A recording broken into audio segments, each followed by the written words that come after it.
कि मुझे लोग कहते थे कि आप ना ख्याली पुलाव बनाते हैं। मतलब मैं जब किसी को कहता था कि यार चीज़ें ऑनलाइन बेचनी है, वो कहते क्या पागल तो नहीं हो। हमारा बच्चा सर वो $5 $7 $10 की रेस में लगा हुआ है। जी जी। Why we are not focusing on a big ticket? हम क्यों अच्छा बनने की कोशिश क्यों कर रहे हैं हम सब? पिछले 15 साल से पाकिस्तान के अंदर फ्रीलांसिंग हो रही है। जी ऐसा ही है। हमारा तो नंबर टॉप 20 में भी नहीं था। बिल्कुल ऐसा ही है। Within no time, within 2 to 3 years हम इस वक्त दुनिया में चौथे नंबर पे फ्रीलांसिंग के डोमेन में बैठे हैं। मैं भी शयात ने छोटे कपड़े पहन लिए यार, आप ना देखो उसको, आप अपने काम पे ध्यान दो।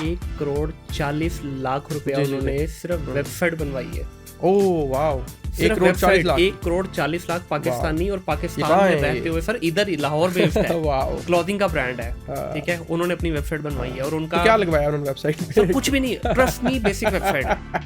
कंपटीशन बहुत हो गया, ये ना फजूल तरीन बात है, ठीक है।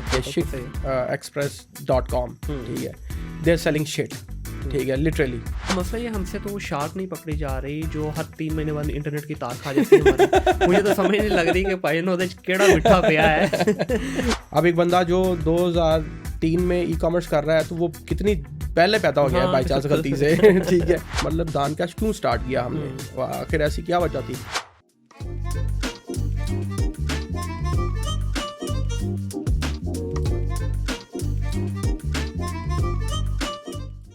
अस्सलाम वालेकुम खवातीन और हज़रात, welcome back to another podcast of think digital. My name is Munir Ahmad. Today I have invited a very special guest. वो स्पेशल इस वजह से हैं कि यूथ को अनेबल कर रहे हैं अर्निंग के लिए। जनाब 25 से ज़ायद डिफरेंट शोबाए ज़िंदगी के अंदर ये ट्रेनिंग्स करवाते हैं।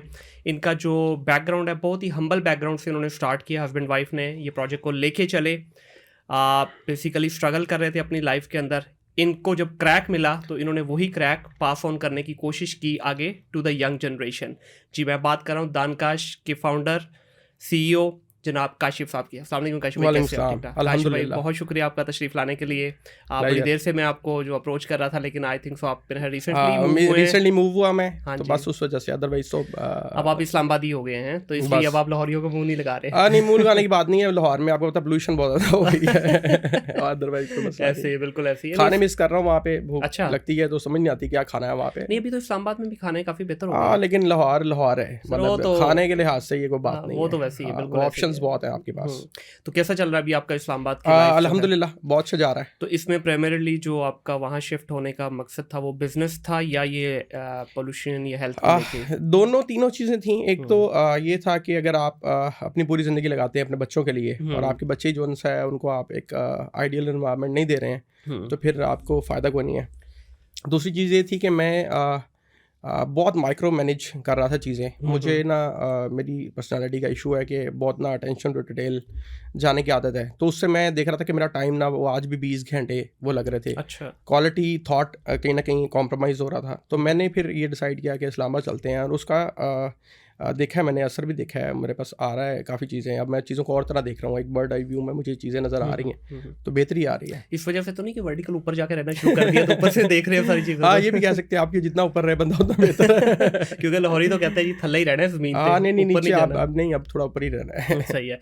अच्छा काश भी, इस पे हम आगे डिस्कशन करेंगे डिटेल में जाके। मेरी जो पॉडकास्ट का फॉर्मेट है, मैं थोड़ा सा आपकी इनिशियल लाइफ के बारे में जानना चाहूँगा, और मैं ये भी आज चाहूँगा कि थोड़ा सा हट के बताएं, क्योंकि एक तो आपकी नॉर्मल ट्रेडिशनल बहुत सारे इंटरव्यूज में आपने बात की हुई है, थोड़ी सी ऐसी चीज़ें बताएं जो आज तक आपने डिस्कस नहीं की। इनिशियल लाइफ में कहाँ से एजुकेशन हुई आपकी, किस शहर से हैं, और इनिशियल स्ट्रगल जो थी आपकी। जी, लाहौर से हूँ मैं, और जिस तरह एक लाहौरी होता है उसी तरह का सेम लाहौरी शुरू में घर से निकले और फिर दुनिया देखनी शुरू की बड़ी तेज़ी से, बहुत सारे दोस्त बनाए।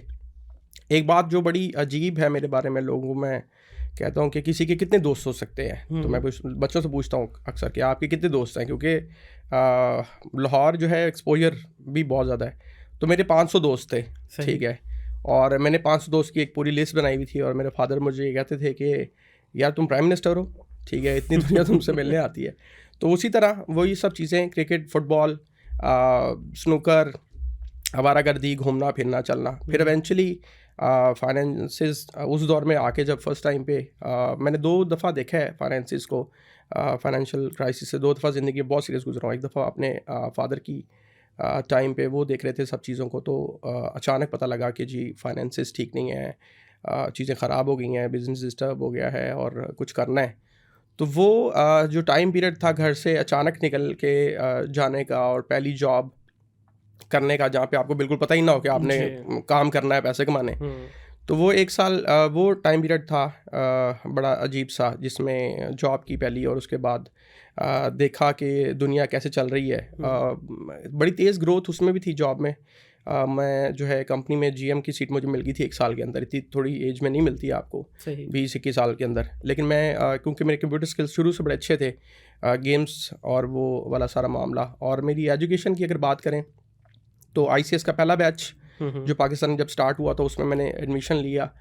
फोर्ट्रान जो है लैंग्वेज, वो हमने पढ़ी। वैसे तो ऑब्सोलीट हो चुकी थी उस दौर में भी, लेकिन हमें पढ़ा रहे थे। आज भी ऐसी चीज़ें पढ़ा रहे हैं जी। तो वो एजुकेशन जो आईसीएस कंप्लीट करने के बाद बीबीआईटी वाली साइड पे मैं चला गया। उसके बाद जो जॉब कर रहा था 1.5 साल में मैंने जॉब जो है ना वो क्विट कर दी। मुझे जो है ना मैं कंफर्टेबल फील नहीं कर रहा था, क्योंकि समटाइम्स आपके जो ख्वाब हैं वो बहुत बड़े होते हैं और आप देखते हैं कि यार शायद मैं उतना यूटिलाइज़ नहीं हो पा रहा, या मैं उतना लर्न नहीं कर रहा हूँ, मैं सीख नहीं रहा हूँ, मैं बढ़ नहीं रहा आगे। तो मैंने क्विट किया। छोटे भाई को बोला कि you will take care of finances घर के सारे, और मैं जो है ना आवारा फिरने के लिए दुनिया में जा रहा हूँ दोबारा वापस। तो घूमता रहा। एडवर्टाइजिंग का काम मुझे समझ आया कि यार मैं एडवर्टाइजिंग करूँगा, आईटी को थोड़ा सा साथ लेके चल रहा था। तो मैंने एक एडवर्टाइजिंग एजेंसी स्टार्ट कर ली, पता कुछ भी नहीं था। तो एडवर्टाइजिंग एजेंसी भी इस तरह से कि प्रिंटिंग के काम से मुझे लगा कि शायद यही एडवर्टाइजिंग है। लेकिन स्टैटिक्स अल्लाह ताला ने शुरू से ही कुछ इस तरह की चीज़ें दी हुई थी कि चीज़ें जल्दी नज़र आती थी, समझ आती थी। तो प्रिंटिंग वाला काम स्टार्ट किया पहले कि जी डिज़ाइन करके देना है, फिर प्रिंट करवा के देना है। वो 6 महीने किया, फिर समझ आया कि अच्छा एड्स भी बनते हैं। अच्छा, फिर एड्स बनाना शुरू कर दी। इसी तरह से ATL BTL और TTL वाली साइड पे, एडवर्टाइजिंग वाली साइड पे चीज़ें एक्सप्लोर करते करते वंस अगेन करना आईटी का काम चाहता था। तो लोकल मार्केट को जो है मैंने 2000 जो है ना 5 में वापस, अच्छा 2003 में मुझे एक और ख़्याल आया कि मैं ई-कॉमर्स करना है पाकिस्तान में। और मैंने एलीट फार्मेसी के नाम से एक ऑनलाइन फार्मेसी बनाई कि जी वो कौन सा ऐसा काम है जो अगर मैं करूं तो दुनिया को उसकी ज़रूरत है, प्रॉब्लम है। वो रात को 3 बजे दवाई नहीं मिलती किसी को, हो मैं पूरी दुनिया को दवाई दूंगा, ठीक है, और मिलियनर बन जाऊंगा, पैसे आ जाएंगे, ये हो जाएगा, वो हो जाएगा। कोई 9 माह के करीब मैंने उसके ऊपर काम किया। पेमेंट गेटवेज जिस तरह आज नहीं है उस तरह भी नहीं थे। तो करते करते जब मैं आया पेमेंट गेटवे वाली साइड पे और बैंक में जाके कहता था कि पेमेंट गेटवे चाहिए, तो वो कहते हैं कि जी मर्चेंट अकाउंट चाहिए आपको। उस वक्त तो उनको भी नहीं पता, उनको आइडिया नहीं था। वो मैं कहता अपने सीनियर से मिलवा दो, किसी बड़े से मिलवा दो जिसको इसका आइडिया है। करते करते आप लर्न कर रहे होते हैं। जब इंटरनेट के ऊपर इतनी इन्फॉर्मेशन नहीं है स्पेशली पाकिस्तान के लिए, तो मुझे ये पता लगा कि जी पाकिस्तान में तो ई-कॉमर्स का कोई कॉन्सेप्ट नहीं है। मैं अकेले ही लगा हुआ हूँ और मेरे इर्द गिर्द के लोग, मैं अक्सर अपने कंटेंट में बहुत जगह पे बताया कि मुझे लोग कहते थे कि आप ना ख्याली पुलाव बनाते हैं। मतलब मैं जब किसी को कहता था कि यार चीज़ें ऑनलाइन बेचनी, वो कहते क्या पागल तो नहीं, ऑनलाइन एलियन चीज़ें लगती हैं एलियन सोसाइटी में होना। तो वो वाला टाइम पीरियड, और उसके बाद फिर एडवर्टाइजिंग वाला टाइम पीरियड, और उसके बाद फिर मैंने ये डिसाइड किया कि लोकल क्लाइंट्स को सर्व नहीं करना है। उसकी रीज़न आपको पता ही है क्यों सर्व नहीं करना है। तो इंटरनेशनल क्लाइंटेल की साइड पे मैं मूव कर गया और वहाँ पर फ्रीलांसिंग इनिशियली ई-लैंस होता था, ई-लैंस पे बहुत काम किया मैंने, और इंटरनेशनल बहुत कुछ सीखा, बहुत डिफरेंट इंडस्ट्री में, डिफरेंट नीश में, डिफरेंट कंट्री के लोगों के साथ काम करके बहुत सारी चीज़ें सीखी। ऑनेस्टी सीखी इंटरनेशनल मार्केट में। यहाँ पे तो शायद आज भी उसके क्राइसिस चल रहे हैं। तो सीखा कि जी सच रहना अगर बोलते हैं आप, या आप कमिटमेंट्स अपने क्लियर रखते हैं, तो आपकी जो ग्रोथ है वो डेफिनेटली ज़रूर होती है। तो वो सारा टाइम पीरियड, उसके बाद फिर 2013 में ऑलमोस्ट जो कहानी सारे ऑलमोस्ट बहुत सारे लोग जानते, 100 से ऊपर की टीम थी और बहुत सारी डिफरेंट टेक्नोलॉजीज़ में मैं काम कर रहा था। बट एक बड़ा सीरियस फाइनेंशियल क्राइसिस मैंने देखा। दानिया से मुलाकात हुई और 3 महीने बाद जो है ना क्राइसिस स्टार्ट हो गए। तो वो क्राइसिस दानिया की वजह से आए थे या किस वजह से, ये मुझे आज तक नहीं पता, लेकिन इवेंचुअली वो क्राइसिस जो है उन्होंने मुझे बड़ा सिखाया। जब 2000 में घर से निकलना पड़ा जॉब के लिए, और 2003 में जब दोबारा ज़मीन पे गिरा, तो उस टाइम पीरियड ने मुझे बहुत सिखाया। अच्छा, इसके ऊपर थोड़ा सा डिस्कस करना चाहेंगे, क्योंकि इस वक्त जो है ना हमारा जो बच्चा है जी वो हवा में उड़ रहा है। जी, वो ज़मीन पे है ही नहीं। तो हवा में जो बच्चा उड़ रहा है, काशिफ साहब जैसे बंदा जो 100 लोगों की टीम के साथ कोलैप्स कर सकता है, जी बहुत बहुत बड़े जायगेंटिक सेटअप कोलैप्स करते हैं, तो ये बच्चों को मेरा ख्याल है थोड़ा सा बताना यहाँ ज़रूरी होगा कि इसमें से बचना कैसे है। देखिए आजकल जो हम सीनियर्स हैं, हमारा सबसे बड़ा जो इस वक्त हमारे कंधों पे जिम्मेदारी वो यही है कि बच्चों को सिखाएं पैसा किस तरह कमाना है, लेकिन ये भी बताएं कि एथिक्स क्या है और आपने चलना कैसे है। फाइनेंशियल मैनेजमेंट बहुत बड़ा प्रॉब्लम है। बिल्कुल, तो इस पे डेफिनेटली उसमें बच्चों को जो है ना ये अंडरस्टैंड करना बहुत ज़रूरी है। फर्स्ट ऑफ ऑल तो ये जो आपका फेलियर होता है ना, ये फेलियर होता नहीं है बेसिकली, ये आपका एक लर्निंग कर्व होता है। इसमें से बहुत सारी ऐसी चीज़ें निकलती हैं जो आपको ज़्यादा बड़ा सेटअप बनाने में या ज़्यादा बड़ा करने में आपको हेल्प करती हैं, फर्स्ट ऑफ ऑल तो। सेकेंडली बच्चों को जिस चीज़ का बहुत ख्याल रखना है वो ये रखना है कि फाइनेंशियल मैनेजमेंट का बिल्कुल कोई आइडिया नहीं है, ठीक है। और अनफॉर्चुनेटली क्योंकि हमारी किताबों में कहीं पे मनी मैनेजमेंट या वेल्थ मैनेजमेंट कहीं पढ़ाई नहीं जाती, तो किसी को ये पता ही नहीं है कि उसको मैनेज कैसे करना है। तो मैं सिंपल सा उसका रूल है कि आप 30% जो सा ना हमेशा पहले निकालें, ठीक है, और स्पेंड बाद में करते हैं आप और सेव पहले करते हैं आप। और जो सेव करते हैं ना वो उसको सेव नहीं करते, क्योंकि एवरीबडी नोज नाउ कि पैसा तो डिवैल्यू होता है, तो आपको उसे इन्वेस्ट करना होता है। एक ये चीज़। दूसरा ये कि अगर इस फील्ड में जिसमें हम हैं, अगर आप इवॉल्व नहीं कर रहे ना, अडाप्ट नहीं कर रहे, अगर आप नई चीज़ें नहीं सीख रहे हैं, तो आपके लिए ना गिरना लाजमी है। बिल्कुल, ठीक है। तो आपने नई टेक्नोलॉजीज़ को मुसलसल जो है वो अपने साथ रखना है, सीखते जाना है, रुकना नहीं है। फिर दूसरी चीज़ ये कि कोई भी सिस्टम दुनिया का अगर चल रहा है ना, तो अगर आपने उसको आईटी के जितने भी डिफरेंट टूल्स हैं उनके साथ अगर ऑटोमेट नहीं कर रहे हैं, आप डाटा स्टडी नहीं कर रहे हैं, तो फिर आप जो है ना ये शुरू में आपको लगता है कि अब पैसे आने शुरू हो गए हैं तो आते रहेंगे, ठीक है। लेकिन ऐसा होता नहीं है। जब ये रुकता है काम, फ्रीलांसिंग वाले टाइम पीरियड में मेरा एक टाइम है, उसमें ना 74 के करीब मेरी जॉब्स हो गई और बड़ा अच्छा रेटिंग ये वो बड़ा, आई वाज वेरी हैप्पी, और एक अच्छी टीम भी इस्टेब्लिश होगी। और ये 2010 के करीब ना, तो 11 के करीब। तो उसमें एवरीथिंग वाज गोइंग ग्रेट। और इवेंचुअली जो है ना वो एक क्लाइंट के साथ हमारा कहीं डिस्प्यूट स्टार्ट हुआ, और मैंने जब उसकी प्रोफाइल को थोड़ा स्टडी किया तो पता लगा उसके 32 के करीब पहले भी डिस्प्यूट्स हैं, ठीक है। तो मुझे आगे समझ में आया काम ख़राब हो गया, ठीक है। उस टाइम पे ईलांस पे कोई इशू भी हुआ कि कोई उन पे हैकिंग अटैम्प्ट आई है वो, तो उसने ना उनको लिख दिया कि जी यही है जो आपका ना रेप्लिका बनाना चाहता है, ये वो ना, उसने बड़ी एक लंबी बात लिखी है। तो वो मैं कन्विंस करता रहा उनको, वो नहीं माने, मेरी बंद होगी प्रोफाइल। तो आपकी प्रोफाइल बंद होगी तो आप दोबारा से स्क्रैच से वापस ख़त्म कहानी। आप दोबारा से सोचें क्या करना है। आपके पास जो सा एक्सपेंसेस वही हैं और इनकम आपकी एकदम से बंद हो गई है, और आप एग्जिस्टिंग क्लाइंट्स तो थोड़े से रह गए हैं और आप उनके साथ लगे हुए हैं।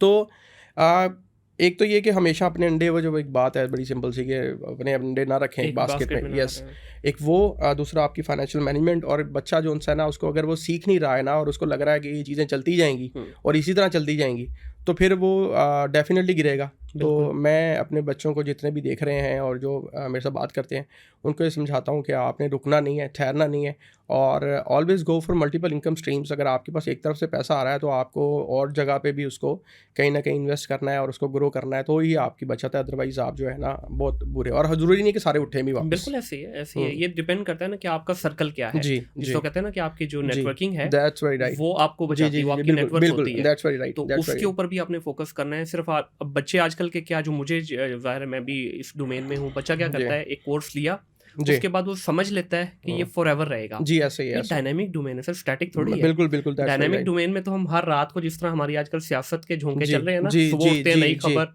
तो इसमें भी ऐसे ही है। जी बिल्कुल ऐसे ही है। हर दिन नई से नई चीज। जी आज से 6 महीने पीछे चले जाएं, किसी को पता था चैट जीपीटी कौन है? नहीं, कहानी नहीं थी कोई ऐसी। गारंटेड मैं बोल रहा हूँ काशिफ भाई, अगले 6 महीने में चैट जीपीटी भी फारिग हो जाएगा। हाँ, जरूरी नहीं है। देखें, हमने तो मैंने अपने पूरे इतने टाइम पीरियड में लोग, मतलब डिस्कशन है ना कि चैट जीपीटी आ गया और जॉब चली जाएंगी, तो ये हो जाएगा, वो हो जाएगा। ये ह्यूमंस को हेल्प करने के लिए ये सारी चीज़ें, ठीक है। पैसे कैसे बनते हैं? पैसे बनते हैं दो तरह से, बड़े आसान सी दो बातें। एक ये कि जितनी जल्दी आप इक्विप करेंगे, अगर आप डिजिटल दुनिया में रहना चाहते हैं, आप डिजिटल फौजी हैं, तो जितनी जल्दी वो जो भी टूल्स हैं जितनी जल्दी इक्विप करेंगे, you are going to make more money, ठीक है। दूसरी चीज़ ये कि जिस जगह पे लोगों का ध्यान है, ठीक है, अगर तो आप भी वहाँ पे हैं तो फिर you are going to make money. तो ये दो चीज़ें लोग जो है ना वो भूल जाते हैं। और ये चैट जीपीटी का तो मैं देख रहा हूँ कि जॉब्स रिप्लेस हो जाएंगी, डेफिनेटली होंगी, मैं ये नहीं कह रहा। कुछ ऐसी मोनोटनी वाली जॉब्स हैं जो रिप्लेस होंगी, लेकिन अगर आप इसको अपने साथ ले लेंगे तो you are going to make more money. अच्छा, इसमें एज ए एम्प्लॉयर अगर मैं बात करूँ ना, तो मैंने इस पे क्या किया है, मेरी जो टीम के 2-3 लोग लगे हुए थे कंटेंट के ऊपर, उनकी प्रोडक्टिविटी बढ़ गई है। Of course. अब हुआ क्या, मैंने उनको फारिग नहीं किया, मैंने कहा भाई जहां आप 4 प्रोजेक्ट मैनेज कर रहे थे, now you will manage 6 project और 7 प्रोजेक्ट, और उसी टाइम पीरियड में, उसी टाइम पे, बल्कि उनके पास टाइम एक्स्ट्रा बच जाता है। बिल्कुल ऐसे। और उसमें आप ये देखें ना, आपको एक जो हेल्प मिल रही है, आपकी एक्यूरेसी कितनी क्रिएट हो रही है, ठीक है। तो आपने टूल अंदर लाएंगे तो वो टूल आपको हेल्प करेगा। जिस तरह आज से कुछ 10 साल पहले क्या होता था, एक कोड लिखना है ना बैठ के, बच्चा बैठा सारा दिन कोडिंग करी जा रहा है, एंड के ऊपर क्या हो रहा है, छोटा सा एरर निकला है, पूरा दिन बेचारे का बर्बाद। तो अभी वही चीज़ ये चैट जीपीटी है, या और जितने एआई टूल।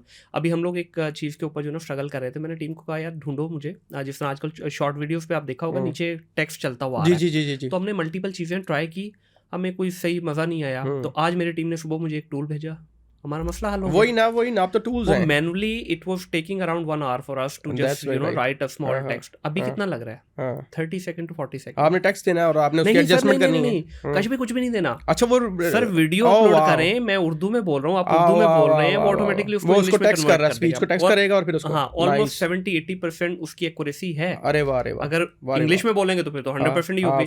तो अगर वो आपकी उर्दू को जज कर पा रहा है, पंजाबी को जज कर पा रहा है, तो और आपको चाहिए क्या? और उसमें थोड़ी सी एडिटिंग अगर आपको करनी पड़ती है तो वो आप कर सकते हैं। बिल्कुल। तो ये चीजें हमारे लिए आसानी पैदा कर रही है, ना कि मुश्किल। तो बच्चों को अपने आप को अपडेट करना होगा, तभी उनका लर्निंग पैटर्न होगा। बल्कि आगे जाके मैं सवाल भी आपसे पूछूंगा, बल्कि अभी इसको डिस्कस कर लेते हैं। हमारा बच्चा सर वो $5, $7, $10 की रेस में लगा हुआ है। Why we are not focusing on a big ticket, जहां पे आपका $100, $150, $200 घंटा बिकता है। इसमें आप क्या समझते हैं कि ये इंस्टीट्यूशंस का प्रॉब्लम है कि उन्होंने उस लेवल के स्किल बच्चों को नहीं अभी देना शुरू किए, या आप समझते हैं कि बच्चे की कैपेबिलिटी ही नहीं है, उसकी एजुकेशनल जो ट्रेनिंग हुई है या उसकी जो ओवरऑल मेंटालिटी है उस लेवल पे ग्रो नहीं की? बहुत अच्छा क्वेश्चन है आपका। देखें, इंस्टीट्यूशंस की अगर हम बात करें तो उधर मसला तो है, सीधा सब क्लियरली सबको पता है। अगर आप वही सेम ऑब्सलीट कंटेंट बच्चों को पढ़ाएंगे, वही बातें बताएंगे, तो वो अभी आज की डिजिटल दुनिया के लिए काफ़ी नहीं है, वो है ही नहीं इस दुनिया के लिए। एक तो ये बात तो क्लियर है। दूसरी बात ये है कि पिछले दौर में एक मसला था, इस दौर में भी एक मसला है कि हम जिस बच्चे की बात कर रहे हैं ना, हम उसको समझते नहीं हैं, ठीक है। और किस बच्चे की बात कर रहे हैं, हम ह्यूमंस की बात कर रहे हैं। ह्यूमंस की जो कैटेगरी अभी तक बनी है, और मैंने बहुत जगह पे इस बारे में बात करने की कोशिश की है, लेकिन लोग समहाउ रेडी नहीं है इसको अंडरस्टैंड करने के लिए। दुनिया में ना 16 तरह के लोग होते हैं, ठीक है। खुद ही उकार बुलंद इतना कि हर तकदीर से पहले खुदा बंदे से खुद पूछे बताते ही रज़ा क्या, ठीक है। तो वो खुद ही जो है, first of all we need to identify कि वो पर्सन है कौन जिसके हम बात कर रहे हैं। और एक फार्मूला इज़ अगर हम डिजिटल मार्केटिंग बात करें, या हम किसी इमर्जिंग टेक्नोलॉजी की बात कर लें, या फ्रीलांसिंग के प्रोसेस की पूरी बात कर लें, या ई कॉमर्स की बात कर लें, तो ये हर बंदा उसमें फिट नहीं हो सकता, ठीक है। तो फर्स्ट ऑफ ऑल अगर किसी इदारों की बात करें, या हमें कोई स्ट्रक्चर अगर बनाना है, इंफ्रास्ट्रक्चर कोई डेवलप करना है, तो उसके अंदर हमें ये फर्स्ट ऑफ ऑल आइडेंटिफाई करना है कि कोई एक बंदा वो है कौन, उसका एजुकेशनल बैकग्राउंड क्या है, ठीक है, उसकी एनवायरमेंटल प्रोग्रामिंग क्या है, उसके जेनेटिक्स क्या हैं। अगर एक किसान के बेटे को आप कह रहे हैं बिजनेस करो, तो उसके लिए सबसे मुश्किल काम है, ठीक है। उसके अंदर उसके खून में मेहनत है, सही, बट उसके खून के अंदर ना वो चीज़ नहीं है, वो बिजनेस वाली ना, तो वो आपको इस्टेब्लिश करनी पड़ेगी, ठीक है। तो फर्स्ट ऑफ ऑल हमें आइडेंटिफाई करना पड़ेगा कि हम बात किसकी कर रहे हैं, ठीक है। उसके बाद अगर हम उसे इक्विप करेंगे तो ज़्यादा बेहतर है। फिर इसमें एक और बड़ी इंपॉर्टेंट चीज़ ये है कि अगर एक भूखे को आप कह रहे हैं ना कि इज्जत, तो मुझे ना ये समझ नहीं आती ये बात ना। एक भूखे को आप कह रहे हैं कि जी घर बना लो, ठीक है, थिंक बिग, ठीक है। वो जो भूखा है ना, वो उसको सबसे पहले भूख लगी है, उसके बाद उसको कपड़े चाहिए, फिर उसको शेल्टर चाहिए, फिर उसको कोई और नीड चाहिए उसकी, ठीक है।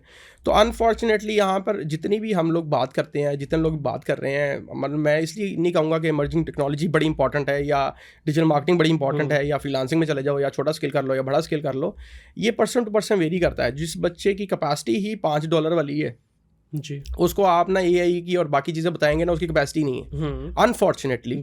और दूसरी साइड पे अगर आप ये देखेंगे, अगर किसी का पोटेंशियल बहुत ज़्यादा है और वो जो है उसको इमर्जिंग टेक्नोलॉजीज़ में काम करना चाहिए, और वो लकीली उसके घर का एनवायरनमेंट ऐसा है जहाँ पे उसको फाइनेंशियल सपोर्ट है, उसके पास ज़्यादा टाइम है, और जहाँ पर उसके पास जो है उसके माँ बाप जो है वो फ्रेंडली हैं उसके साथ और उसको वो कुशन दे रहे हैं, तो फिर उसको वो $5 वाली साइड पे नहीं जाना चाहिए, ठीक है, उसको वेट करना चाहिए और उसको अच्छी टेक्नोलॉजीज की तरफ मूव करना चाहिए। तो ये वेरी बहुत करता है, ये टॉपिक ना बहुत बड़ा है, ठीक है, बट अनफॉर्चुनेटली अगर हम अपने इधर मेंटोर्स जितने भी काम कर रहे हैं, मेरा उनसे एक गिला है छोटा सा बस, कि जो ई कॉमर्स करा रहा है ना वो कह रहा है ई कॉमर्स ठीक है, ठीक है, जो फ्रीलांसिंग के ऊपर ज़्यादा बात करता है तो वो कहता है फ्रीलांसिंग ठीक है, जो पैसे कमा रहा है यूट्यूब से तो वो कहता है यूट्यूब ठीक है, जो ब्लॉगिंग से कर रहा है वो कहता है ब्लॉगिंग ठीक है, बाकी सारे गलत हैं, कोई भी गलत नहीं है। और जब तक हम लोग म्यूचुअली इस चीज़ पे एग्री नहीं करेंगे ना, हम अपने बच्चे को कंफ्यूज रखेंगे। अच्छा, ये हमारी म्यूचुअल रिस्पॉन्सिबिलिटी है। आप ही की बात में इसका आंसर है कि देखिए हर बच्चा हर चीज़ नहीं कर सकता,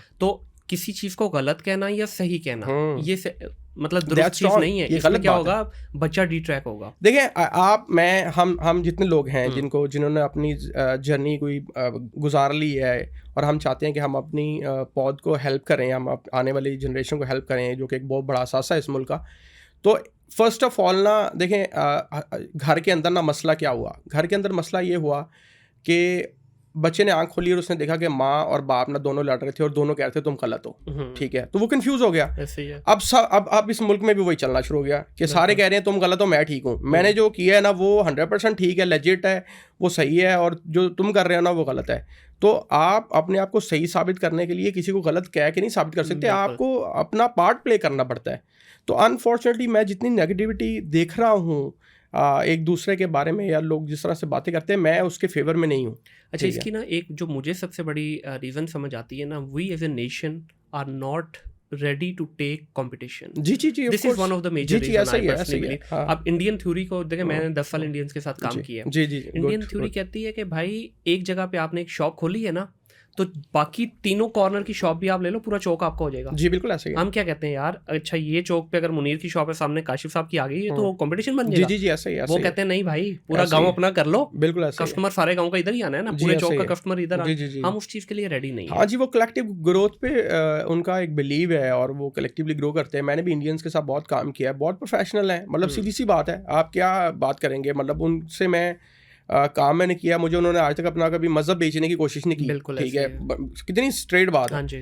यहाँ पे हम लोग जो है ना, वो अगर किसी गोरे के साथ काम कर रहे हैं और हमारे कोई मसला बन गया, तो मैं कहता हूँ जी मैं तो नमाज पढ़ने गया हुआ था, मैं तो जी ये करने गया था, मैं तो बड़ा, हम क्यों अच्छा बनने की कोशिश क्यों कर रहे हैं हम सब, ठीक है, हम प्रैक्टिकल क्यों नहीं कर रहे हैं, ठीक है, तो सारे अच्छा बन रहे हैं। और फिर ब्लेम सबसे आसान काम है। कंस्ट्रक्टिव क्रिटिसिज्म हो तो चलो समझ आती है, लेकिन एक क्रिटिसिज्म है जो बस मैंने करना है, ठीक है, मैं बैठा हुआ हूँ फेसबुक पे जी, मैं भी शयात ने छोटे कपड़े पहन लिए, यार आप ना देखो उसको, आप अपने काम पे ध्यान दो। इसी तरह बाकी हमारी इंडस्ट्री में भी तनकीद बराए इस्लाह हो ना तो मजा आता है। जी तनकीद बराए तनकीद हो तो फिर नहीं मजा आता, नहीं समझ, इंप्रूवमेंट कोई नहीं आता। देखें अब 2017 में जब अमेज़न या ई कॉमर्स की डोमेन में थोड़ी सी हाइप क्रिएट होना शुरू हुई, मैं उस वक्त का लगाऊं, साथ में 2006 से कर रहा हूँ ई कॉमर्स, माशाल्लाह, तो मुझे बड़ा मजा आया उस वक्त के, यार अच्छा चलें। 2017 में एक पौधा लगाया एक कंपनी ने, दूसरी कंपनी ने 2018 में लगाया। अच्छा उस वक्त थोड़ी सी ना अनसर्टेनिटी हुई मार्केट में कि यार अब कंपटीशन आ गया एक दूसरे का, मुझे उस वक्त मजा आना शुरू हो गया। मैं यार अब देखें, उस वक्त तक थे 10-12 हज़ार हमारे जो एक्सट्रीम कॉमर्स के सनी अली साहब के ग्रुप में, दूसरा ग्रुप आया 10-12 हज़ार उसने इकट्ठे किए, करते करते करते फिर आज दोनों ग्रुप्स के पास ना करते हुए भी 4-5 मिलियन की ट्रैफिक है। अगर ये सिंगल ग्रुप ही रहता तो आज ये मिलियंस ना होते। इंप्रूवमेंट नहीं होनी थी ना। अगर आप कंपटीशन नहीं देखें, कंपटीशन का मकसद ये होता है कि आप जो है ना, आपको फीडबैक आता है हर तरफ से। सर इसका इम्पैक्ट इतना बड़े लेवल पे आया, हम कब से, मतलब पिछले 15 साल से पाकिस्तान के अंदर फ्रीलांसिंग हो रही है। जी ऐसा ही है, हमारा तो नंबर टॉप 20 में भी नहीं था। बिल्कुल ऐसा ही। Within no time, within 2 to 3 years हम इस वक्त दुनिया में चौथे नंबर पे फ्रीलांसिंग के डोमेन में बैठ गए। 2017 में ना 2017 में हमने कोई 50 वीडियोस यूट्यूब पे डाली, ठीक है, और डाली किस तरह से कि दानिया मेरे पास आई और मुझे आके कहती है कि यार काश मुझे कोई काम बताओ, ठीक है, I want to do something, मैंने अब ये बहुत कर लिया है और कर रही हूँ, ये तो अब स्टेबल हो गया है। उसका मसला ये है कि वो जब तक काम कर रही है ना, शी इज़ फाइन, ठीक है, अगर वो काम नहीं कर रही तो देन फिर वो ट्रबल में है ना, उसके दिमाग में चलता रहेगा कुछ ना कुछ। तो मैंने उससे कहा, मैंने कहा अच्छा ऐसे करो कि ब्लॉग्स तो तुम इतने लिखती हो, ये करती हो, उर्दू के अंदर पाकिस्तानी ऑडियंस के लिए हमने जितना लर्न किया है अपने बच्चों को लेके यहाँ पर, तो वो हम सारा ना बताते हैं यूट्यूब पे। कहती है ठीक है। उसने 50 वीडियोस जो है ना वो डाल दी बना के। तो 3 महीने गुजर गए, हमने नहीं देखा कि बस चली गई तो चली गई।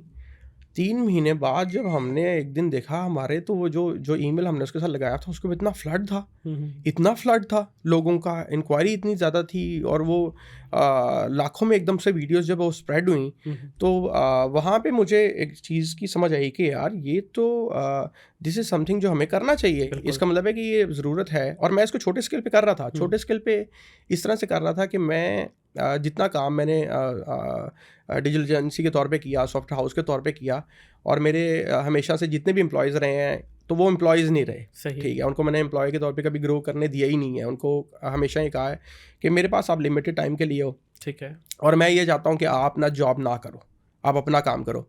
तो उसके लिए मैं जहाँ पे अपना काम कर रहा हूँ ना, वहाँ पर मेरे रिसोर्सेज मेरे पास आकर मुझे अपनी क्लाइंट की चैट्स दिखा रहे हैं और कह रहे हैं सर इसको मैं क्या कहूँ, ठीक है, और मैं उनको हेल्प कर रहा हूँ जॉब विन करने में, कम्युनिकेशन करने में, और आगे उसको प्रोफाइल्स को ग्रो करने में। और ये काम अपने ऑफिस में आप नहीं करते, ठीक है, आप करेंगे तो आपके बच्चे तो चले जाएंगे, ठीक है, लेकिन हम लोग करते रहे। उससे जो लर्निंग थी, मतलब अभी इवेंचुअली हम उस साइड में मूव भी करेंगे कि मतलब दानकाश क्यों स्टार्ट किया हमने, आखिर ऐसी क्या वजह थी। तो वो शुरू से लोगों की पर्सनालिटी को अंडरस्टैंड करते हुए, जब मेरे पास कोई बंदा आता था और डिग्री की हुई है मिसाल के तौर पे, और उसको 1.5 साल हो गया है और हम ट्राई कर रहे हैं, वो नहीं चल रहा, ठीक है, प्रोग्रामिंग उससे नहीं हो रही, ठीक है, तो मैं उससे कहता अच्छा ठीक है बैक एंड छोड़ दो, फ्रंट एंड पे आ जाओ, ठीक है, 6 महीने लगा लिए, पता लगा जी उससे फ्रंट एंड नहीं हो रहा, ठीक है, हालांकि इतना कोई काम नहीं है। तो उसको हमने ग्राफिक्स में मूव कर दिया, तो अचानक देखा यार ग्राफिक्स में चल पड़ा, ठीक है, ये कैसे हुआ है कि एक बंदा ग्राफिक्स में चल पड़ा। वो 1.5-2 साल से हमारे पास जोन सा वो लगा हुआ है, और मैं गिव अप नहीं करता था, सही, बंदे को निकालना नहीं है, सीखते रहना, उससे सीखते रहना कि इसके क्या ट्रबल्स हैं, बैकग्राउंड क्या है, ट्रबल क्या है, कहाँ पे कौन सी ऐसी चीज़ है जो नहीं हो रही। तो वो ग्राफिक्स में चल गया। तो फिर वो इवेंचुअली मुझे आहिस्ता आहिस्ता, जब बहुत सारे लोग मेरे पास कामयाब होना शुरू हुए ना, कि इवेंचुअली वो मार्केट में जा रहे हैं और वो अपना काम कर रहे हैं और उनका काम चल रहा है और वो काम बेहतर कर रहे हैं, तब जाके मुझे समझ आनी शुरू हुई कि अच्छा ठीक है, सबके लिए सब कुछ नहीं है, बिल्कुल ऐसी है, और कैसे बंदा फिट करना है। तो वो वाले सारे जो लर्निंग्स थी, वो मेरी आदत है कि मैं चीज़ें, क्योंकि अपने पास डॉक्यूमेंट ज़रूर करता हूँ, तो वो सारा डाटा ना मेरे पास बनना शुरू हो गया, ठीक है। अब वो जो डाटा बन रहा था, उस डाटे को हमने यूज़ किया, और उस डाटे को यूज़ करते हुए फ्रीलांसिंग की वीडियोस, और उसके बाद डिजिटल मार्केटिंग की वीडियोस, फिर सोशल मीडिया की वीडियोस, फिर सर्च इंजन के ऊपर बहुत सारा काम, और फिर इसी तरह से प्रोग्रामिंग की चीज़ें, और इस तरह करते करते ना हमने उनकी लैंग्वेज में जिस तरह वो समझते थे, उस तरह से वो लोगों को एक्सप्लेन करनी शुरू कर दी। तो वहाँ से फिर ये लगा, और कुछ मैसेजेस असल में इस तरह के हमें रिसीव हुए कि जी एक बंदा है, उसकी टांगें नहीं है, ठीक है, और वो नहीं चल सकता, लेकिन वो आपको एक लंबी ईमेल भेज रहा है, वो कह रहा आपने मेरी ज़िंदगी चेंज कर दी, और मैं बहुत डिपेंडेंट था, मैं इंडिपेंडेंट हूँ। तो वो ऐसी चीज़ें आपको फिर ट्रिगर कर देती हैं कि यार ये क्या मेरी वजह से, मतलब मेरी वजह से ये काम हो गया। तो फिर आपको ना, आप फिर उसकी वजह से वो कहते हैं कि मुझे ये ना, नहीं, मैं दिस इज़ नॉट, ये मैं कारी बड़े छोटे कैनवस पर रहा हूँ, मैं गलत कर रहा हूँ अगर मैं छोटे कैनवस पर करूँ। तो फिर हमने डिसाइड किया कि हम दानकाश को जो है ना बड़े कैनवस पर करेंगे, और इसके लिए जो है ना कुछ भी करना पड़े।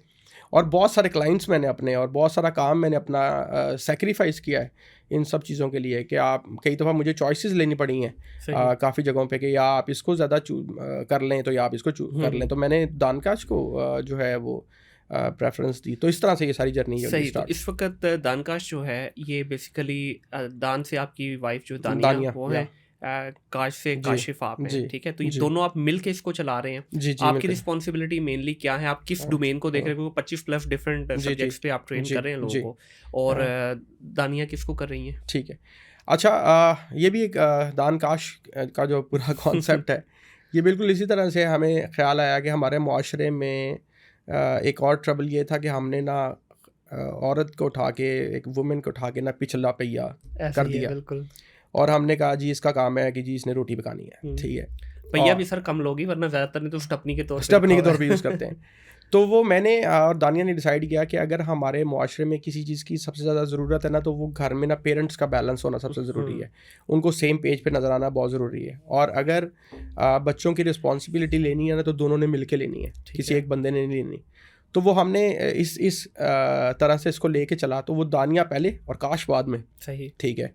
और उसके बाद फिर हमने हमारी जो डोमेन्स हैं, दानिया ज़्यादा देखती है, कंटेंट वाली साइट देखती है वो, और कम्युनिकेशन वाली साइड देखती है। मेरी एक्सपर्टीज़ मार्केटिंग वाली साइड पे ज़्यादा है। सही। और साथ में जो है वो स्टार्टअप्स वाली साइड पे ज़्यादा है। तो हमने तकरीबन कोई 800 प्रोजेक्ट्स इंटरनेशनल मार्केट में जो है वो किए। Very nice. 2013 के बाद, उससे पहले तो कर ही रहा था मैं, लेकिन इस दानिया और मैंने साथ में जो किए। अच्छा, ये जो आपने जो प्रोजेक्ट उठाए 800 प्लस, ये सारे ये डिफरेंट जो प्लेटफॉर्म है, अपवर्क हो गया, फाइवर हो गया, गुरु हो गया, इन्हीं से लिए आपने? नहीं, इनसे नहीं लिए। पहले शुरू में मैं इनसे ले रहा था 2016 तक मैं इनसे ले रहा था, 16-17 तक। और ये बात बड़ी इंपॉर्टेंट है बच्चों के जानने वाली, फ्रीलांसिंग जो कर रहे हैं इनिशियली उनको होना चाहिए प्लेटफॉर्म पे।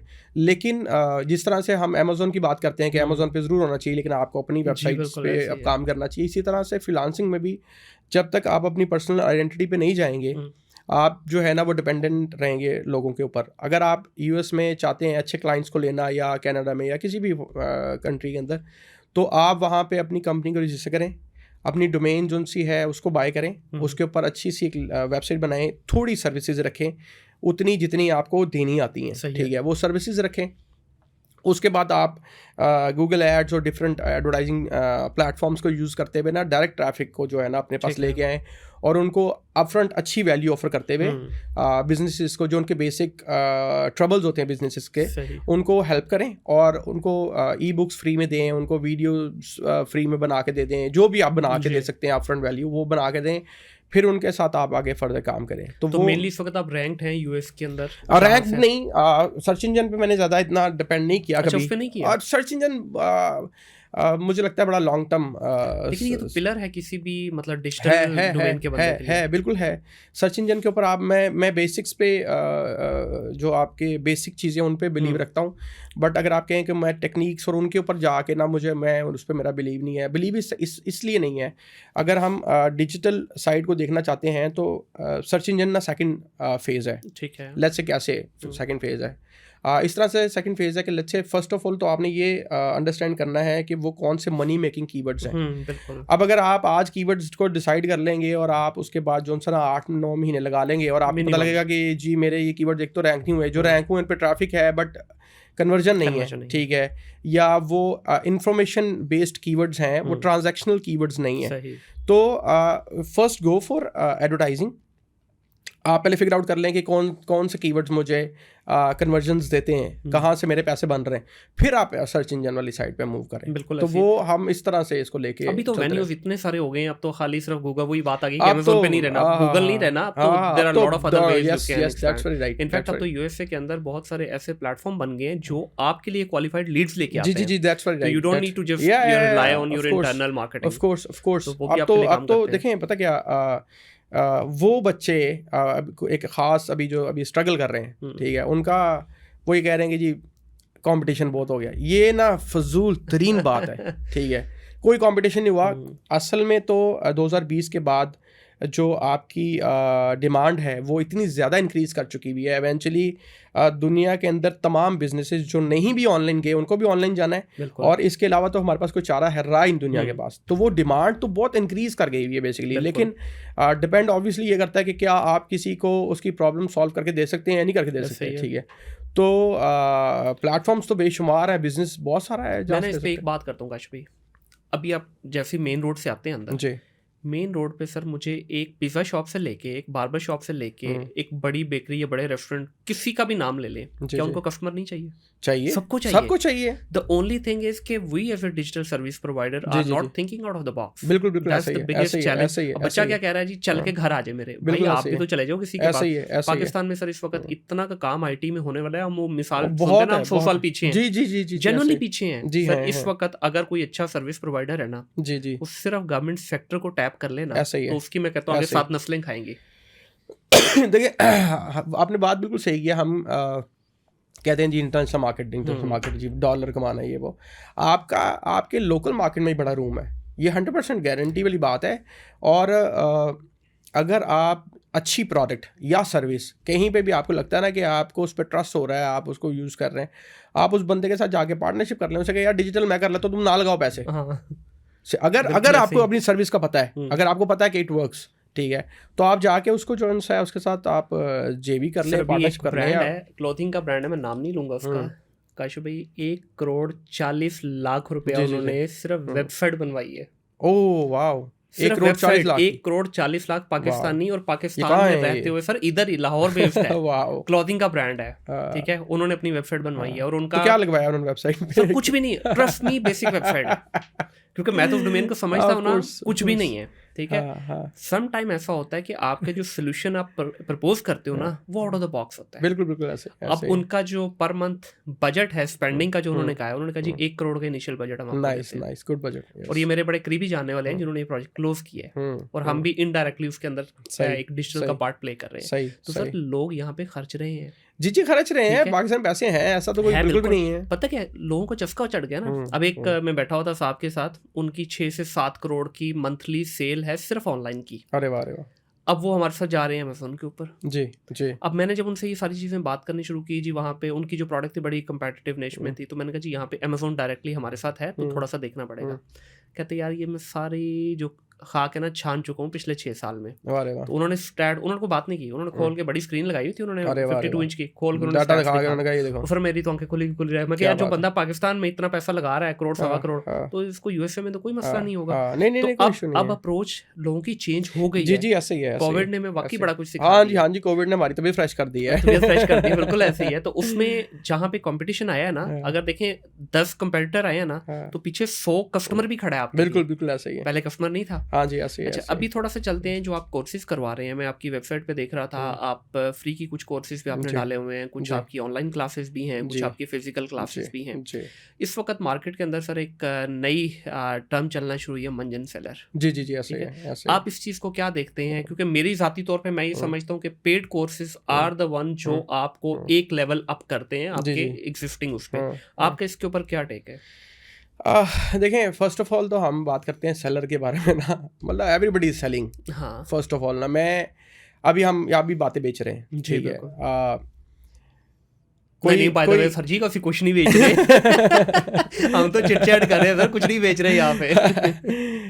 एक है वो यूट्यूब पे अपने व्यूज़ बना रहा है, एक बंदा है वो अपनी प्रोडक्ट ई कॉमर्स कर रहा है, एक बंदा है वो अपना सॉफ्टवेयर की सर्विसेज या टेक्नोलॉजी की कोई सर्विसेज दे रहा है, एक बंदा है वो कोई सर्विस पाकिस्तान में लॉन्च की हुई है उसने, वो दे रहा है। हर बंदा ना, एवरीबडी इज सेलिंग, ठीक है। तो जिसको जो समझ आती है, जिसके पास जितना एक्सपीरियंस है, जिसके पास जिस हद तक कोई प्रोडक्ट बनी हुई है या कोई सर्विस बनी हुई है, वो बेच रहा है, ठीक है। रिस्पॉन्सिबिलिटी बायर की होती है, सही, ठीक है। दुनिया में ना हर चीज़ बिक रही है, और एक वेबसाइट चलें बाय चांस, एक वेबसाइट है उसका नाम है शिट एक्सप्रेस, ठीक है, शिट express.com, ठीक है। दे आर सेलिंग शिट, ठीक है, लिटरली। और वो एनोनिमसली आप अपने अगर if you don't like somebody, तो आप एनोनिमसली उसको ना horse shit, cat shit, cow shit, bull shit, any shit, ठीक है, आप उसको वो भेज देते हैं और वो एनोनिमसली उस तक पहुंच जाती है। अच्छा। तो पीपल और वही देर मतलब बहुत अच्छा बिजनेस कर रहे हैं, ठीक है। एक है वेबसाइट, वो ना मट्टी बेच रही है, आयरलैंड की ना आयरिश मट्टी, उन लोगों को टारगेट करते हुए जो आयरलैंड छोड़ के किसी और जगह चले गए हैं और उनके दिल के अंदर कोई पैट्रियोटिज्म है कोई, तो वो $3 $5 की आप ना मट्टी मंगवाएं, आपके मेरे वतन दी मट्टी आ गई है। सर ये तो हमारी प्रोडक्ट बड़ी बिकेगी, क्योंकि हम तो मुहिब्बे वतन बहुत देखें ना, तो एवरीबडी इज सेलिंग समहाउ, ठीक है। अब मसला ये है कि जो ज्यादा बेच रहा है ना, थोड़ा बेचने वाला ना ज्यादा बेचने वाले को कह रहा है कि ये खराब बेच रहा है और मैं ठीक बेच रहा हूँ, सही, ठीक है। That's the only difference. बाकी बायर की, जैसे मैंने कहा कि अगर कोई बच्चा है, उसका काम ये है कि वो पहले अपना होमवर्क करे, वो किसको फॉलो कर रहा है, क्यों फॉलो कर रहा है। अगर उसने किसी से लेट्स से डिजिटल मार्केटिंग करनी है, या उसने कोई ई कॉमर्स या कुछ इस तरह करना है, तो वो क्यों करना है, और क्या उसको लगता है, कंपैरिजन उसको समझ आती है, उसको रिव्यूज़ नज़र आते हैं, तो वो देख सकता है सारा कुछ। एट द एंड आखिरी बात ये इस बारे में कि इंटरनेट ना जहाँ पे आपको बहुत पैसे बना के दे रहा है, जो बहुत सारी चीज़ें दे रहा है ना, वहाँ पे ये ब्रूटल बहुत है। बिल्कुल ऐसी है। ये दूध का दूध पानी का पानी कर देता है। जो लोग इस पे गलत काम करेंगे उनका डिजिटल फुटप्रिंट नहीं मिट सकता। आप दुकान पे जाके गोश्त वाला आपके साथ ना चर्बी ऐड करके या कोई चीज़ ऐड करके आपके साथ ना कर देगा, वो बात ख़त्म हो जाएगी, वह एक बंदे तक महदूद है। इंटरनेट पे डिजिटल फुटप्रिंट है, जिसके बारे में पॉजिटिव बात होगी वो पॉजिटिव रह जाएगी, जिसके बारे में नेगेटिव बात होगी वो नेगेटिव रह जाएगी। इवेंचुअली एक डाटा इकट्ठा होकर आएगा आज से साल बाद, 2 साल बाद। तो जो अपनी जर्नी को, इस बात को लॉन्ग टर्म समझता है कि मैंने सच कैसे रहना है, मैंने हक कैसे रहना है, मैंने सही बात कैसे करते रहना है, वो तो इस पर लॉन्ग टर्म में सर्वाइव करेगा। अदरवाइज़ आज से साल बाद वो लोग आपको नज़र ही नहीं आएंगे जो अभी बहुत सारा कुछ बेची जा रहे हैं। और लोगों को जैसे जैसे अवेयरनेस बढ़ रही है वो दे विल स्टॉप बाइंग। नहीं, लेकिन काश भाई, जिस तरह वो कहते हैं ना, नकल करने वाला अगर अक्लमंद होता है ना तो बड़े स्मार्टली प्ले कर जाता है। जी, अब देखिए हुआ क्या, जिस तरह टेक्नोलॉजी चेंज होती जा रही है, नई से नई चीज़ें आती जा रही हैं, तो ये जो फ्रॉडुलेंट एक्टिविटी करने वाले हैं या जो लोगों को गलत गाइड करके पैसा कमा रहे हैं, तो सर ये नए कोर्स पे शिफ्ट हो जाते हैं, वहाँ से फिर एक और कोर्स पे शिफ्ट हो जाते हैं। तो ये अपना शिफ्ट करते जा रहे हैं और साथ ये चीज़ ये रियलाइज करवाते हैं बच्चों को कि भाई देखो, जब वो अच्छा था हमने वो सिखाया, अब ये अच्छा है ये सीखो। जी मैं समझ रहा हूँ। अब प्रॉब्लम क्या है, देखें, अगर आज हमारा बच्चा, बल्कि बच्चा क्या, अगर बच्चे को घर से तरबियत ऐसी होती, मदरसे से मिलती, या हमारे इंस्टीट्यूशन या यूनिवर्सिटी स्कूल्स ऐसे सिखाते, या कोई हमारा कम्युनिटी ऐसे कोई बीच में हमारे कम्युनिटी में कोई ऐसी बनी होती ऑर्गेनाइजेशंस या कोई इदारे जो बताते कि भाई आपने कुछ भी चीज़ लेने से पहले काउंसलिंग सेशन कर ले। बिल्कुल वो तो है नहीं। अब बिल्कुल। बच्चा विद ऑल ड्यू रिस्पेक्ट आज दानकाश की वेबसाइट पे जाता है, वहां पे भी उसको मंजन नजर आ रहा है, पहली टैगलाइन ही आपकी लिखी हुई, पैसे कमाना सीखें। तो दानकाश कैसे डिफरेंट होगा XYZ से, क्योंकि वहां पे भी उसको पैसा नजर आ रहा है, यहाँ पे भी पैसा नजर आ रहा है। अच्छा, फर्स्ट ऑफ ऑल तो आपने कहा काउंसलिंग नहीं है हमारे पास ना, हम बच्चों को ना एडमिशन नहीं देते हैं। सही है। हमारे पास आपने सबसे पहले आना है, उसके बाद ना आपका एक पूरा एनालिसिस क्रिएट किया जाता है, आपका पूरा एक ब्लूप्रिंट बनाया जाता है, आपसे काउंसलिंग सेशन होता है, आपसे बात की जाती है, और वो सारी प्रैक्टिसेस जो मैंने over the course of 20 years इकट्ठी की हैं, मेरे अपने ट्रबल्स, मेरे जैसों के ट्रबल्स, मेरे से हट के बहुत सारों के ट्रबल्स, वो इकट्ठे करते करते हमने एक प्रोसेस पूरा सेटअप किया हुआ है। उसके अंदर हम हर चीज़ हर बंदे को दे ही नहीं रहे, ठीक है, वरना पैसे बनाने के लिए ये बेहतर है कि आप जो है ना एक कोर्स करवाएं, ठीक है, क्योंकि आपके पास कॉस्ट कम रहेगी आपकी, आपने एक ही चीज़ बेची जानी है, आप कहीं जी अमेज़ॉन खरीद लो जी, अमेज़ॉन पैसा लाखों करोड़ों बना लो, ठीक है। तो वो आप जो है ना, हमारे पास तो ऐसे चल रहा है। मैंने अमेज़ॉन, अब तक मेरे पास बहुत सारे मेरे नेटवर्क से लोग आए कि जी आप अमेज़ॉन करवाएं। मैंने कहा पाकिस्तानी बच्चे की कैपेसिटी नहीं, मैं क्यों करवाऊं? सही, ठीक है, मेरे पास जो बच्चे जितने ज़्यादा निकल के आ रहे हैं उनकी कैपेसिटी अभी नहीं बन रही, तो मैं क्यों अमेज़ॉन करवाऊँ? ठीक है, और फिर सारे बंदों को अमेज़ॉन ही करा दूँ, ठीक है। तो दानकाश ने आज तक अमेज़ॉन नहीं करवाया, सही, ठीक है। और डिफरेंट की आपने बात की, वो सारे डिफरेंट है, मतलब वंस अगेन यू नो हर किसी ने बेचना है तो उसने अपनी यूनिक सेलेक्ट प्रपोजिशन एक दे देनी है, कोई ना। लेकिन हम कोशिश कर रहे हैं कि वो जो एजुकेशन सिस्टम को के अंदर भी जो फ्लॉज है ना, उनको कवर करते हुए इवेंचुअली ये सिस्टम ना, वो जो आपने कहा कि गवर्नमेंट के पास या बाकी लोगों के पास लेके जाया जाए, और उनको कहा जाए कि यार ये काम ना, अगर हम चाहते हैं कि हम तरक्की करें और कंपटीशन में नहीं, ठीक है, कि इंडिया आगे निकल गया है। हाँ जी। अगर इंडिया अपने 5th स्टैंडर्ड से अपने बच्चों को जो सा है वो लेके चल रहा है, और उसमें वो लाजमी है कि आप उसको जो है ना IT की ट्रेनिंग करा रहे हैं 5th से, तो मैं ये प्रपोज कर रहा हूँ और मैं ये कोशिश कर रहा हूँ कि गवर्नमेंट को और इंस्टीट्यूशंस को ये रियलाइज़ करवाऊँ कि मेरे पास थोड़ा सा कुछ बना हुआ है, और कुछ मेरे जैसे और भी हैं काम करने वाले, तो और भी हैं बहुत अच्छा काम कर रहे हैं, तो हम सारे आपके पास आ जाते हैं। हम इसको ना 1st स्टैंडर्ड से स्टार्ट करते हैं, सही, कंपलसरी करते हैं। आप बेशक अब माँ बाप पे ये बर्डन डाल दें कि आप उनसे ना 1000 रुपये एक्स्ट्रा लेना शुरू कर दें, लेकिन ना हफ्ते में 2 या 3 क्लासेस जो उनकी ना वो पहली क्लास से बच्चे को देना शुरू कर दें, अगर आज से 10 साल बाद कहीं खड़े होना है। सही, अगर वाकई हमने कोई इम्पैक्ट क्रिएट करना है और वो जो रेस में हम पीछे रह गए ना, समहाउ उसको बैलेंस करना है, तो वो हमें अपने ना सबसे छोटे बच्चे से करना पड़ेगा। मेरा बच्चा अभी कहते हैं कि जी किसी को आप वो चीज़ दें जो आप खुद के लिए पसंद करते हैं ना, सही है। तो मेरा बच्चा जो सा है वो उसको मैंने अभी प्रोग्रामिंग भी करवा रहा हूँ, उसको डिफरेंट चीज़ें मतलब करवा रहा हूँ। स्कूल सेटअप में उसको हमने अब तक नहीं भेजा है, होम स्कूलिंग कर रहे हैं। अच्छा। दूसरे बच्चे का भी ये प्लान है, पहले बच्चे का ये है, तो वो प्रोग्रामिंग में भी बहुत अच्छा है, डिज़ाइन में भी वो करता है, गेमिंग में भी उसको कभी कोई कोर्स ले दिया, कभी इंडिया से ले लेता हूँ, कभी कहीं से ले लेता हूँ, कभी किसी जगह कराता हूँ, कभी अपने किसी लड़के को कहता हूँ यार इसको 2 घंटे दो ना, ठीक है, ये तुम्हें शैडो करेगा। तो छोटे बच्चे को, ठीक है, इवेंचुअली अगर हमें कुछ करना है तो वो छोटे बच्चे से स्टार्ट लेना है। That's how it's. प्रिसाइजली आप ये कह रहे हैं कि जो हमारा ट्रेडिशनल एक संगलुदा एजुकेशनल सिस्टम है फ्रॉम द बेस, उसको चेंज करना होगा। एक्चुअली कल ही की पॉडकास्ट में हम लोगों ने डिस्कस किया स्टेम एजुकेशन पे। तो ये स्टेम एजुकेशन जो है ना, this is the solution basically. इसमें सारी चीजें यही हैं, प्रैक्टिकली चीजें जो पढ़ लिया साथ ही उसको देर एंड देन प्रैक्टिकल भी उसका आ गया। बिल्कुल। अच्छा, एक इसमें और अभी आजकल जो इशू चल रहा है वो इनफैक्ट मुझे आप लोगों के उसमें भी नजर आया, आई डोंट नो, अब आप इसको क्लैरिफाई कर दें। नाम जो है ना, बड़ा नाम बनता है। अब दानकाश एक नाम है, लेकिन वो नाम क्यों बना? दानिया और काशिफ की वजह से, ठीक है। मुनीर एक नाम है, मुनीर की वजह से बना। अब हो क्या रहा है मार्केट में कि मुनीर बैच लॉन्च कर रहा है ट्रेनिंग का, उसके बाद नोवेयर इन द पिक्चर। जी। दानकाश बैच लॉन्च कर रहा है, नोवेयर इन द पिक्चर। वही बच्चे जिसको 2 या 3 बैच पहले आपने पढ़ाया था, वही बच्चा अब आपका ट्रेनर बना हुआ, लीड ट्रेनर बना हुआ है। जी। तो इसके ऊपर क्या कहेंगे? आपको नहीं लगता अच्छा, मेरी है बच्चे के साथ? ये जुल्म है बच्चे के साथ। जुल्म इस तरह से है,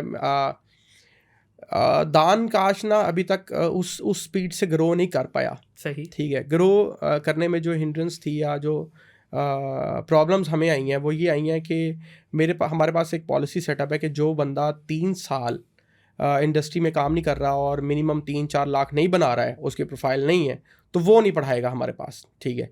अब मेरे पास ना नेक्स्ट 6 मंथ्स के अंदर मुझे कोई 20-25 लोकेशंस के ऊपर खोलना है। ठीक है। और मैं पहले भी नहीं खोल सका। ठीक है। जिन्होंने खोलने थे उन्होंने पूरे पाकिस्तान में खोल लिए हैं, मैं नहीं खोल पा रहा। ठीक है। मैं अपनी बात कर रहा हूँ, मैं किसी को बुरा भी नहीं बोल रहा। एवरीबडी, वो उनकी कैपेसिटी, अपना तरीका है जो जिस तरह काम कर रहा है, लेकिन मैं नहीं खोल पा रहा क्योंकि मेरे पास जितने ट्रेनर्स हैं जो जिनके साथ हम काम कर रहे हैं, मैंने नहीं मार्केट से हायर किया कोई। ये मेरी वही सारी टीम है जिसके साथ मैं पिछले 10 सालों से काम कर रहा हूँ। ठीक है। दे नो कि इंटरनेशनल मार्केट में कैसे चलता है, उनको क्लाइंट कम्युनिकेशन से लेके उनको हर चीज़ का आइडिया है और वो उस तरह से मेरे साथ चल रहे हैं। और नॉट जस्ट दैट, वो मेरे मिशन को और मेरे विजन को अंडरस्टैंड करते हैं, वो उनके खून में उतारा है मैंने। और ये भी वो लोग हैं जो मार्केट से मुझे जब मिले थे ना, तो तब वो रॉ थे बिल्कुल टोटली। ठीक है। तो मैं उनको साथ लेके चल रहा हूँ। दूसरी बात, जैसे आपने कहा पिक्चर में, मैं अभी लाहौर में आने की जो मेजर रीज़न है वो ये है कि मुझे यहाँ पे लाहौर में जो जोहर टाउन में हमारा ट्रेनिंग सेंटर है, वहाँ पे ना आके बहुत सारे बच्चे जो उनसे ना वो कह रहे थे कि जी आपसे मिलना है।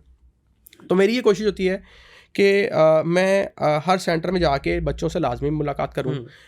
मैं ना मेरा 10 साल पुराना जो मैनेजर है ना, वो मुझे बिल्कुल सच बोलता होगा, बट मैं अपने कानों से अपना बच्चा सुनना चाहता हूँ। ठीक है। आई वॉन्ट टू नो कि उसके ट्रबल्स क्या चल रहे हैं। कुछ रीज़न क्या है इसकी। एक तो ये कि आप सिस्टम इम्प्रूवमेंट लाते हैं। दूसरी रीज़न ये है कि समटाइम्स किसी बंदे को ना, किसी बच्चे को एक लफ्ज़ चाहिए होता है। That's all. किक चाहिए। That's all. वही लफ्ज़ है, उसको मिल जाता है, वो मूव कर जाता है। ठीक है। और समटाइम उसके कोई फियर फैक्टर ऐसे हैं या उसके दिमाग की कोई ऐसी कोई घर से ही उसको ऐसी कोई तोहफा मिला हुआ है कि वो कह रहा है, मेजॉरिटी को जो कि मिला हुआ है कि जी हम नहीं कर पाएंगे। ठीक है। तो वो समटाइम्स आपको वो बेयकीनी को यकीन में बदलना है, एंड दैट्स ऑल थिंग। और फिर वो मैजिक होता है सारा का सारा। तो यस, हमें भी ट्रबल्स हैं। ट्रबल्स इस इन अ वे अभी भी हैं, बहुत ज़्यादा हैं। कोई बहुत परफेक्ट इदारा नहीं है हम लोग। ठीक है। क्यों है? क्योंकि बूट स्ट्रैपिंग पे मैंने अभी तक कोई फंडिंग नहीं ली किसी से। मुझे बहुत सारे लोगों ने कहा कि जी मेरे साथ हमें फ्रेंचाइज दे दें, जी फलाना दे दें, ये दे दें। मैंने नहीं लिया। ठीक है। नाम बेचना आसान है। ठीक है। लेकिन मैं जो इम्पैक्ट जो क्रिएट करना चाहता था, जो 20 साल पहले वाला काशिफ है जहाँ पे वो फंसा था, जब उसको कोई मिल ही नहीं रहा था कि उसको कोई बताया कि भाई आप तो पेमेंट गेटवे ही नहीं, अगर मुझे कोई बताया था मेरे 9 महीने तो नहीं ज़ाया होते ना। तो वो सारी चीज़ें अंडरस्टैंड करते हुए समहाउ उस ग्रोथ को लेके चल रहा हूँ मैं, जो मैं अपनी कैपेसिटी में रह के कर सकता हूँ, जो इम्प्रूवमेंट्स में ला सकता हूँ। तो that's how I am working. तो आपके जो अपने ट्रेनर्स हैं, डेफिनेटली जिस तरह हमने शुरू में बात की कि we are living in a digital era जहाँ पे चीज़ें बहुत रैपिडली चेंज होती हैं, तो आप अपने ट्रेनर्स को किस तरह से इंश्योर करते हैं कि वो अप टू डेटेड हैं और जो नॉलेज वो ट्रांसफर कर रहे हैं वो मार्केट में कल को जाके देखिए। ट्रेनिंग देना कोई प्रॉब्लम नहीं है, बिल्कुल सही है। ट्रेनिंग देना तो आप फ्री कोर्स भी ले सकते हैं, बिल्कुल पेड भी ले सकते हैं, किसी अच्छे से या बुरे से भी। अब मेन प्रॉब्लम क्या आती है कि जब बच्चा आपके बैच से निकलता है, इस चीज़ को इंश्योर करना होता है कि क्या वो वाकई ही लेटेस्ट टेक्नोलॉजी के ऊपर पढ़ाया गया, उसको सारी वो एथिक्स बताई गई हैं, ताकि कल को ट्रेनिंग करने के बाद ना एटलीस्ट इस काबिल ज़रूर हो कि किसी के पास इंटर्नशिप या कहीं जॉब सिक्योर कर सके। तो उसको आप कैसे इंश्योर करते हैं? अच्छा, एक तो ट्रेनर्स के साथ मैंने क्योंकि कहा मेरा पर्सनल जो है मामला है, और ट्रेनर्स को मैं सिखाता नहीं हूँ, मैं ट्रेनर से सीखता हूँ। ठीक है। मेरे रेगुलर सेशंस हैं उनके साथ, और वो हम कोशिश करते हैं कि जो भी नया चल रहा है वो हम डिस्कस करें, उसको इम्प्लीमेंट करें, सीखें एक दूसरे से। ठीक है। तो हमारा एक अलग से एक एनवायरनमेंट बन रहा है। प्लस अभी नहीं, शुरू से जैसे मैंने कहा कि इंसान को इवॉल्व करना ज़रूरी होता है, तो मैं शुरू से अपनी टीम को जो है ना वो इंटरनेशनल जितने भी स्किल्स या कोर्सेज मिलते थे तो मैं तो उनको बाय करके शुरू से देता हूँ उनको। मैंने कहा हुआ कि आपने बाय करने ही करने हैं। आप सुपरस्टार बन गए, आप रॉक स्टार हैं, ठीक है, उसके बावजूद आपने ना एवरी 3 मंथ्स अपने आप को कोई ना कोई चीज़ नई सिखानी है, आपने नई चीज़ें ऐड करनी है। तो हमारे कंपनी कल्चर में है कि हमने सीखना है। क्यों करना है ये काम, क्योंकि मैं 2 दफ़ा गिरा हूँ, ठीक है, तो जो गिरा होता है ना वो फिर कुछ चीज़ें वो कुछ चीज़ें पक्की कर लेता है। तो अभी बहुत सारे जो ट्रेनिंग इंस्टीट्यूशन है खासतौर पे, एक और जो प्रॉब्लम मार्केट में नज़र आ रही है वो ये है कि वो खुद सिर्फ ट्रेनिंग की हद तक हैं बट प्रैक्टिकली प्रोजेक्ट्स नहीं कर रहे वो लोग। देखिए मिसाल के तौर पे अगर दानकाश की बात करूँ, दानकाश अगर 20 प्रोजेक्ट फ्लोर पे हैं उनके और वही ट्रेनर उनके करवा भी रहे उन प्रोजेक्ट्स को अपनी टीम से एग्जीक्यूट भी करवा रहे हैं, हैंड्स ऑन भी दे रहे हैं, और वही ट्रेनर जब उस फ्लोर से निकल के एक ट्रेनिंग रूम में जाएगा ना तो वो जो वो जो चीज़ें ट्रांसफर होंगी ना बच्चों में, मैं समझता हूँ वो दुनिया के किसी कोर्स से नहीं मिलेगी। देखिए जो सबसे तेज लर्निंग है ना वो है एनवायरमेंटल लर्निंग, ठीक है। अगर आप एक नकारा से बच्चे को जिसको कुछ नहीं आता, ठीक है, आप उसको लाके, और मैं ये अपने एक्सपीरियंस से बता रहा हूँ क्योंकि मैंने बहुत ट्रांसफॉर्म किए हैं इस तरह, वो बच्चे जिन्होंने मैट्रिक नहीं किया हुआ, ठीक है, और उनके पीछे बड़ी एक ड्राइव है, बड़ी ख्वाहिश थी कि जी मैं चाहता हूँ कि ज़िंदगी के अंदर ना मैं बैठ के एसी वाले कमरे के अंदर मैं भी लैपटॉप पे काम करूँ, और वो आपके पास ना ऑफिस बॉय है, और आप जब गुजरते हैं ना आप देखते हैं कि उसका ध्यान ना लोगों के कंप्यूटर पे है, ठीक है, he is looking at somebody, और वो इस तरह ना बस उसका ध्यान है, वो उसको को फैंटेसाइज कर रहा है कोई ना। तो आप बुलाते हैं उसको, आप कहते हैं बेटा क्या हाल है आपका? मैं ठीक ठाक। अच्छा बताएं आप क्या देख रहे हैं? वो कहता है जी मैं तो सर मेरा ना, अच्छा बताओ क्या? अच्छा मैं ना मेरा ख्वाब है सर, मैं भी इनके साथ इस तरह ना। अच्छा, तो आपने उठा के उस बच्चे को सिर्फ और सिर्फ उस एनवायरनमेंट, आपने कहा कि ना हो अभी तुम कर दे, चाय पानी तो जो कर रहे करो, 4 घंटे डेली तुमने जो उनसे है ना इनके बीच में बैठना है, सिर्फ बैठना है, करना कुछ नहीं है, बैठना है। और आज वही बंदा 10-15 लाख रुपया महीने का कमा रहा है, और उसके अंदर वही सारी क्वालिटीज़ हैं जो कि कोई पढ़े लिखे आदमी के अंदर जो इवॉल्व भी कर रहा है, नई चीज़ भी सीख रहा है, लोगों को भी सिखा रहा है, अपनी टीम भी बनाता जा रहा है, बढ़ाता जा रहा है, और इंटरनेशनल क्लाइंट्स के साथ भी काम कर रहा है, और काम भी ऐसा कर रहा है कि आपको फ़ख्र हो, बिल्कुल आपके अंदर से आपको लगे कि यार इतना शीशा कि किस तरह हो रहा है। तो वो एनवायरमेंटल लर्निंग जिसकी हम बात कर रहे हैं वो ज़रूरी है कि जब तक आप उनको वो माहौल नहीं देंगे ना कि एक्चुअल किस तरह काम होता है, और लोग आपस में उस टाइम पे क्या कम्युनिकेट करते हैं, और चीज़ें इस टेबल से उस टेबल पे उस कंप्यूटर से इधर कैसे ट्रांसफ़र होती हैं, और वो किस तरह सारा चल रहा होता है, people are not going to learn. किताबें फिर वंस अगेन आप उनको पढ़ाई जाएँ, आप उनको कही जाएँ जी डिजिटल मार्केटिंग बड़ी इंपॉर्टेंट है जी, मशीन लर्निंग बड़ी इंपॉर्टेंट है जी, AI आ गया है, ये हो गया है, वो हो गया है, वो एनवायरनमेंट। Yes. बिल्कुल ऐसी। अभी आप क्या समझते हैं कि आने वाले साल 2 साल के अंदर हमें एज ए नेशन किन चंद टेक्नोलॉजी की तरफ फोकस करना चाहिए जहां पे हम पैसा भी अच्छा बना पाएं और एक ओवरऑल कंट्री को भी स्ट्रेंथन कर पाएं?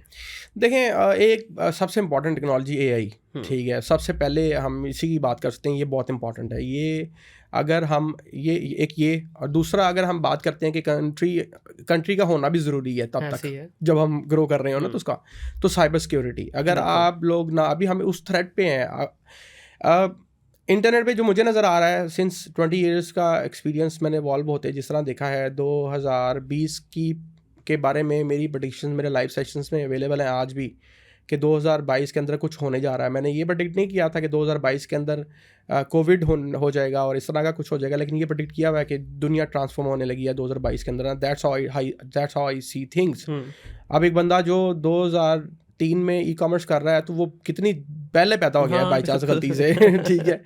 तो अभी जो मुझे नज़र आ रहा है पाकिस्तान के अंदर ना, इंटरनल मसाइल से ज़्यादा जो एक्सटर्नल प्रोपेगेंडा है इंटरनेट का, उसने जिस तरह से हमें पोल्यूशन जिस तरह से बचेगी, और टोटल हमारे ऊपर जो पोल्यूशन आ रही है डिफरेंट चीज़ों से, जिस तरह से हमारे अंदर डिवाइड आ रहा है, तो इस सब को रोकने के लिए, इस सब को समझने के लिए आपको जो है ना अपना साइबर सिक्योरिटी डिपार्टमेंट जो है वो गवर्नमेंट लेवल पे लाजमी मजबूत करना पड़ेगा। और ये आपकी नेक्स्ट फ़ौज है, डिजिटल फ़ौज। अगर आपके पास डिजिटल फ़ौज नहीं है तो आपकी कन्वेंशनल फ़ौज जो जिस ट्रबल से गुजर रही है वो उसी ट्रबल से गुजरेगी, आपकी गवर्नमेंट्स उसी ट्रबल से गुजरेंगी, आपकी आवाम के मामला चेंज नहीं होंगे। There needs to be a system, a structure, और उसके अंदर पहले ये गवर्नमेंट में होना ज़रूरी है, उसके बाद फिर लोगों को AI वाली साइड पे फ्रीलांसिंग भी करें, AI भी करें, AR भी करें, VR भी करें, हर तरफ हर काम करें। बिल्कुल, क्योंकि देखिए ये टेक्नोलॉजी जो है इसका तो एक टाइम है, इससे निकल जाना है। जी, हमने अगर अपने आप को उसके साथ नहीं किया तो हम खत्म हो जाएंगे, इररिलेवेंट हो जाएंगे। बिल्कुल, पेस को मेंटेन करना है हमने, अदरवाइज तो फिर वही होगा, इररिलेवेंट हो जाएंगे।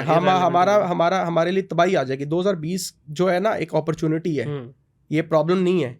2020 के बाद ना पूरी दुनिया शफल हो गई ना, जमीन पे गिर गई। बिल्कुल ऐसे ही है। अब तो उसको जो जल्दी डिजिटली इक्विप कर लेगा वो उसका नंबर वो है। बिल्कुल ठीक है। अब तो यूएस के भी सिमिलर इश्यूज हैं। अब मसला ये हमसे तो वो शार्क नहीं पकड़ी जा रही जो हर 3 महीने बाद इंटरनेट की तार खा जाती है हमारी। मुझे तो समझ नहीं लग रही कि भाई नो केड़ा मिठा पिया है। उस शार्क का ना स्ट्रॉन्ग कनेक्शन पॉलिटिकल पार्टीज के साथ है। हाँ। जैसे कोई पॉलिटिकल इशू आता है ना तो साथ शार्क को काट डाल देती है, तार काट जाती है। ठीक है, दुनिया भी सैटेलाइट के ऊपर बात चल रही है, कहाँ जा रही है, और हम लोग जो है हम उस तार में फंसे हुए हैं। ठीक है, तो ये तार एक्चुअली वहां से जो निकलती है ये दिमागों में भी फंसी हुई है। तो हमें मेरा ख्याल है इन चीजों से निकल के थोड़ा सा जाना होगा आगे।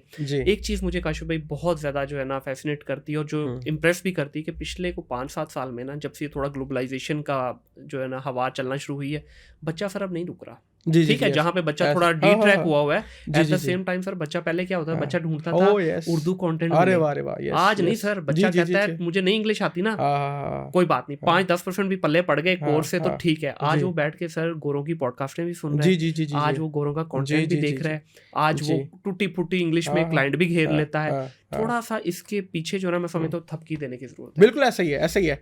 देखें मैं अपनी बात कर देता हूँ।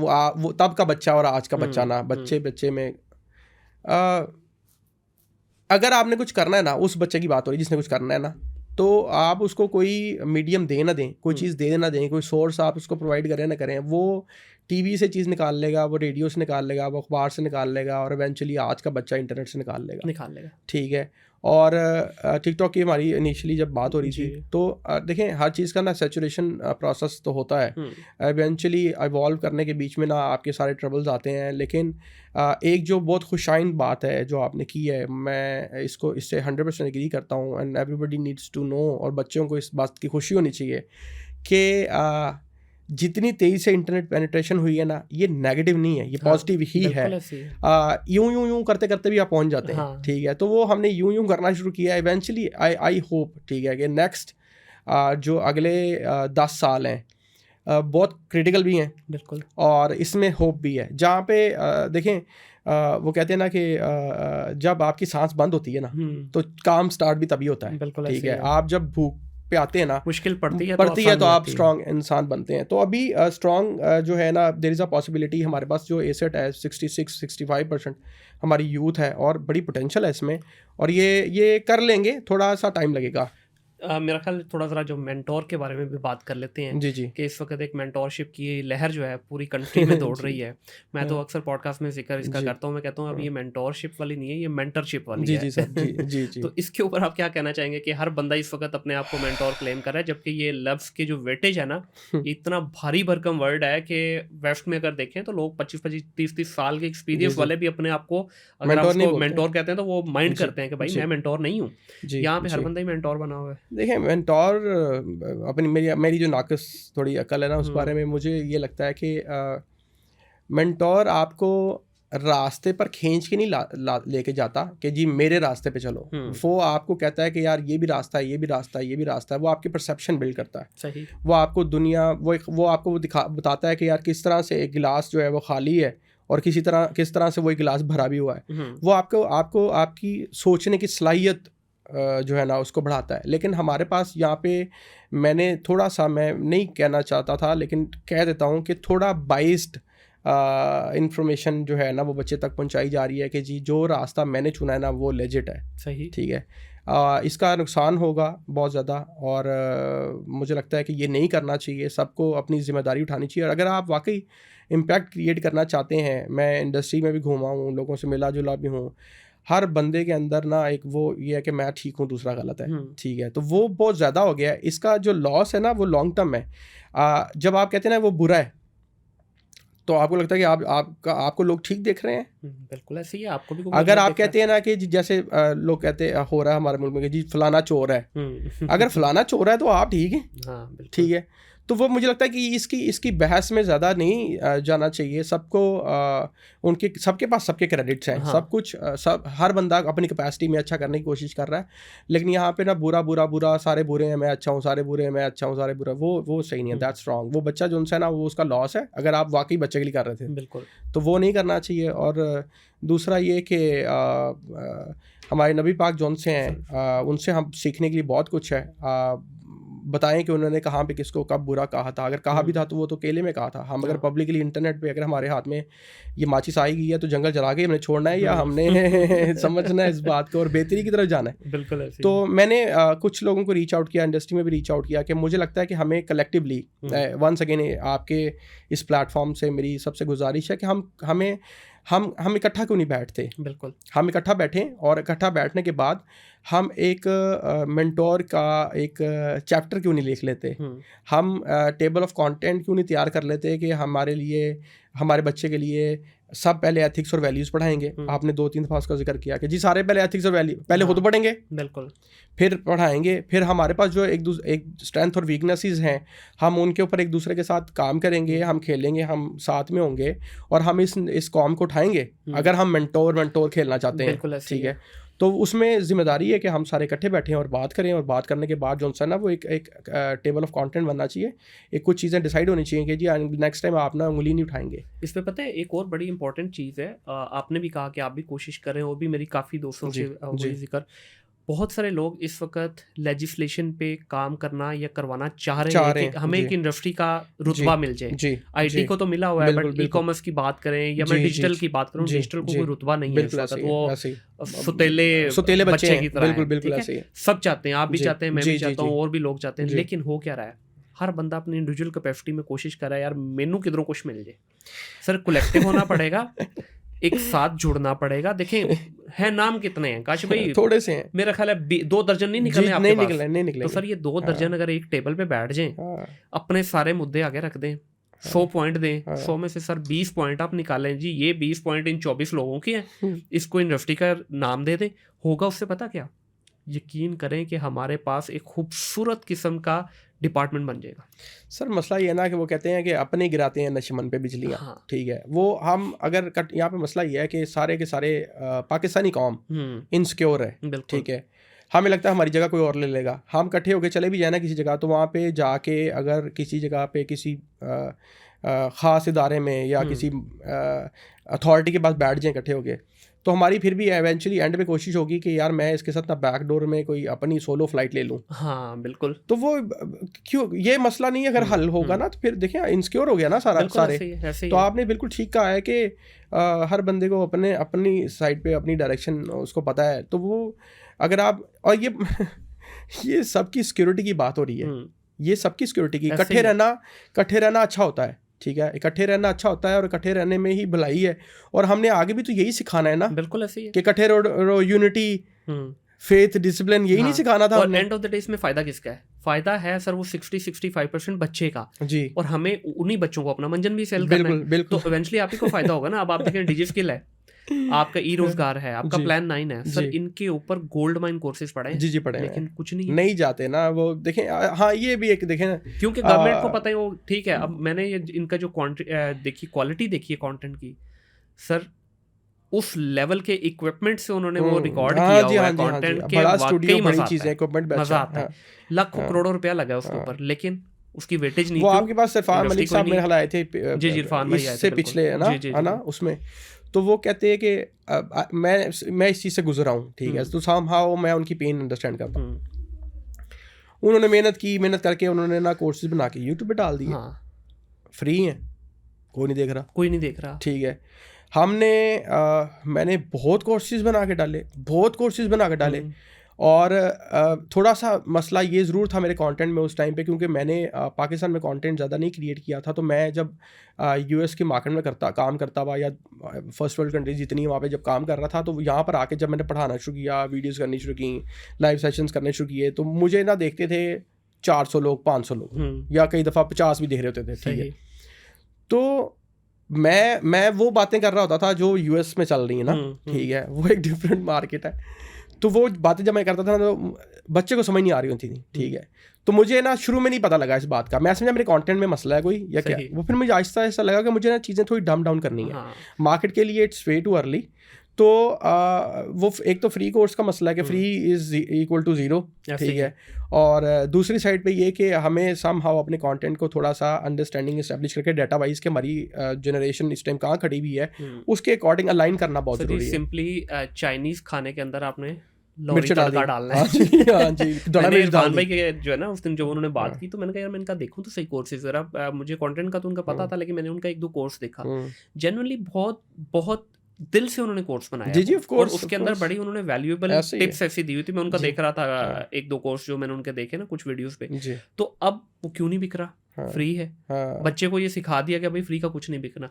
इसी तरह एक्सट्रीम कॉमर्स का वीबीसी है सर, 150 प्लस उसके अंदर जो है उन्होंने कोर्सेज डाले हैं। बिल्कुल देख लें, लेकिन मुझे उसकी कॉस्ट का पता है 6 से 7 करोड़ रुपया सनी साहब ने उस पे लगाया। ऐसे ही है, मानता हूं देखिए पैसे बेसिक है सर, पैसे तो फिर भी हमारे जैसे बंदे जो है ना, आप हो गए, हम सब लोग जो है ना, पैसे तो एक अलग डिस्कशन है।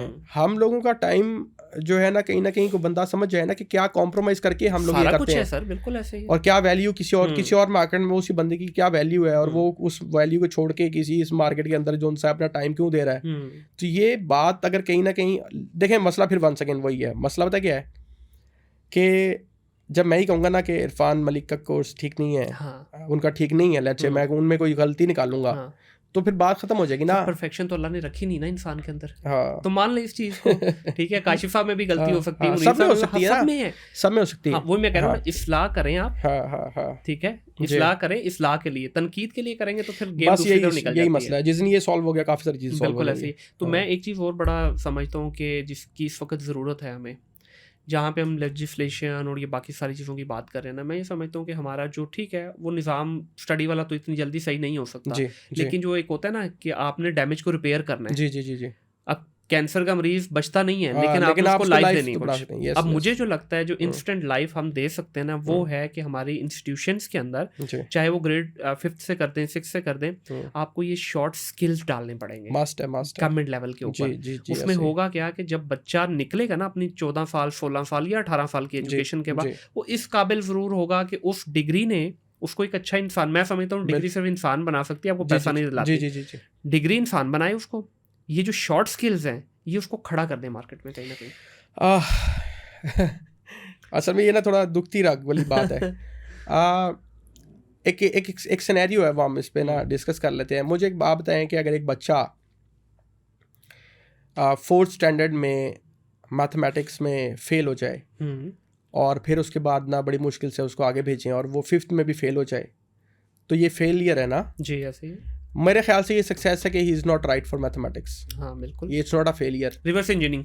ठीक है, तो हम किस तरह देखते हैं अपने बच्चे को 10 साल? अगर हमें वंस अगेन, अब मैं आपकी बात पे आ जाता हूँ कि अगर आप उसको शॉर्ट स्किल करवाएंगे ना 5th स्टैंडर्ड से different, eventually you will figure out कि वो, और उसको अगर आप उसकी प्रोफाइलिंग भी कर रहे हैं और उसको ट्रैक भी कर रहे हैं, ठीक है, डाटा को हम लोग समझते हैं, तो बच्चे का डाटा निकालना ज़रूरी है कि यार उसका ना डाटा क्या बोल रहा है, स्ट्रेंथ क्या है। अगर 10 साल बाद एक स्कूल ये सर्टिफिकेट बना के दे दे या एक रिपोर्ट बना के दे दे, नॉट सर्टिफिकेट, कि जी आपका बच्चा हमारे पास 10 साल रहा, 10 साल में उसने हमसे नहीं लर्न किया जो हमने उससे लर्न किया, जो हमने उससे लर्न किया वो ये लर्न किया कि वो मैथ्स में अच्छा नहीं है, वो साइंस में अच्छा नहीं है, बट ये पिकासो बन जाएगा अगर ये आर्ट्स में चला गया। बिल्कुल ऐसे ही है। तो वो रिपोर्ट देना किसका काम है? वो स्कूल का काम है। तो स्कूल को वो स्ट्रक्चर चाहिए, और स्ट्रक्चर ये चाहिए कि आप उसको डिफरेंट स्किल सेट्स ट्राई करवाएंगे, डिफरेंट टेक्नोलॉजीज का आप उसको ट्राई करवाएंगे, वो इवेंचुअली किसी ना किसी के लिए बना हुआ है। बिल्कुल, अल्लाह ताला ने हर इंसान को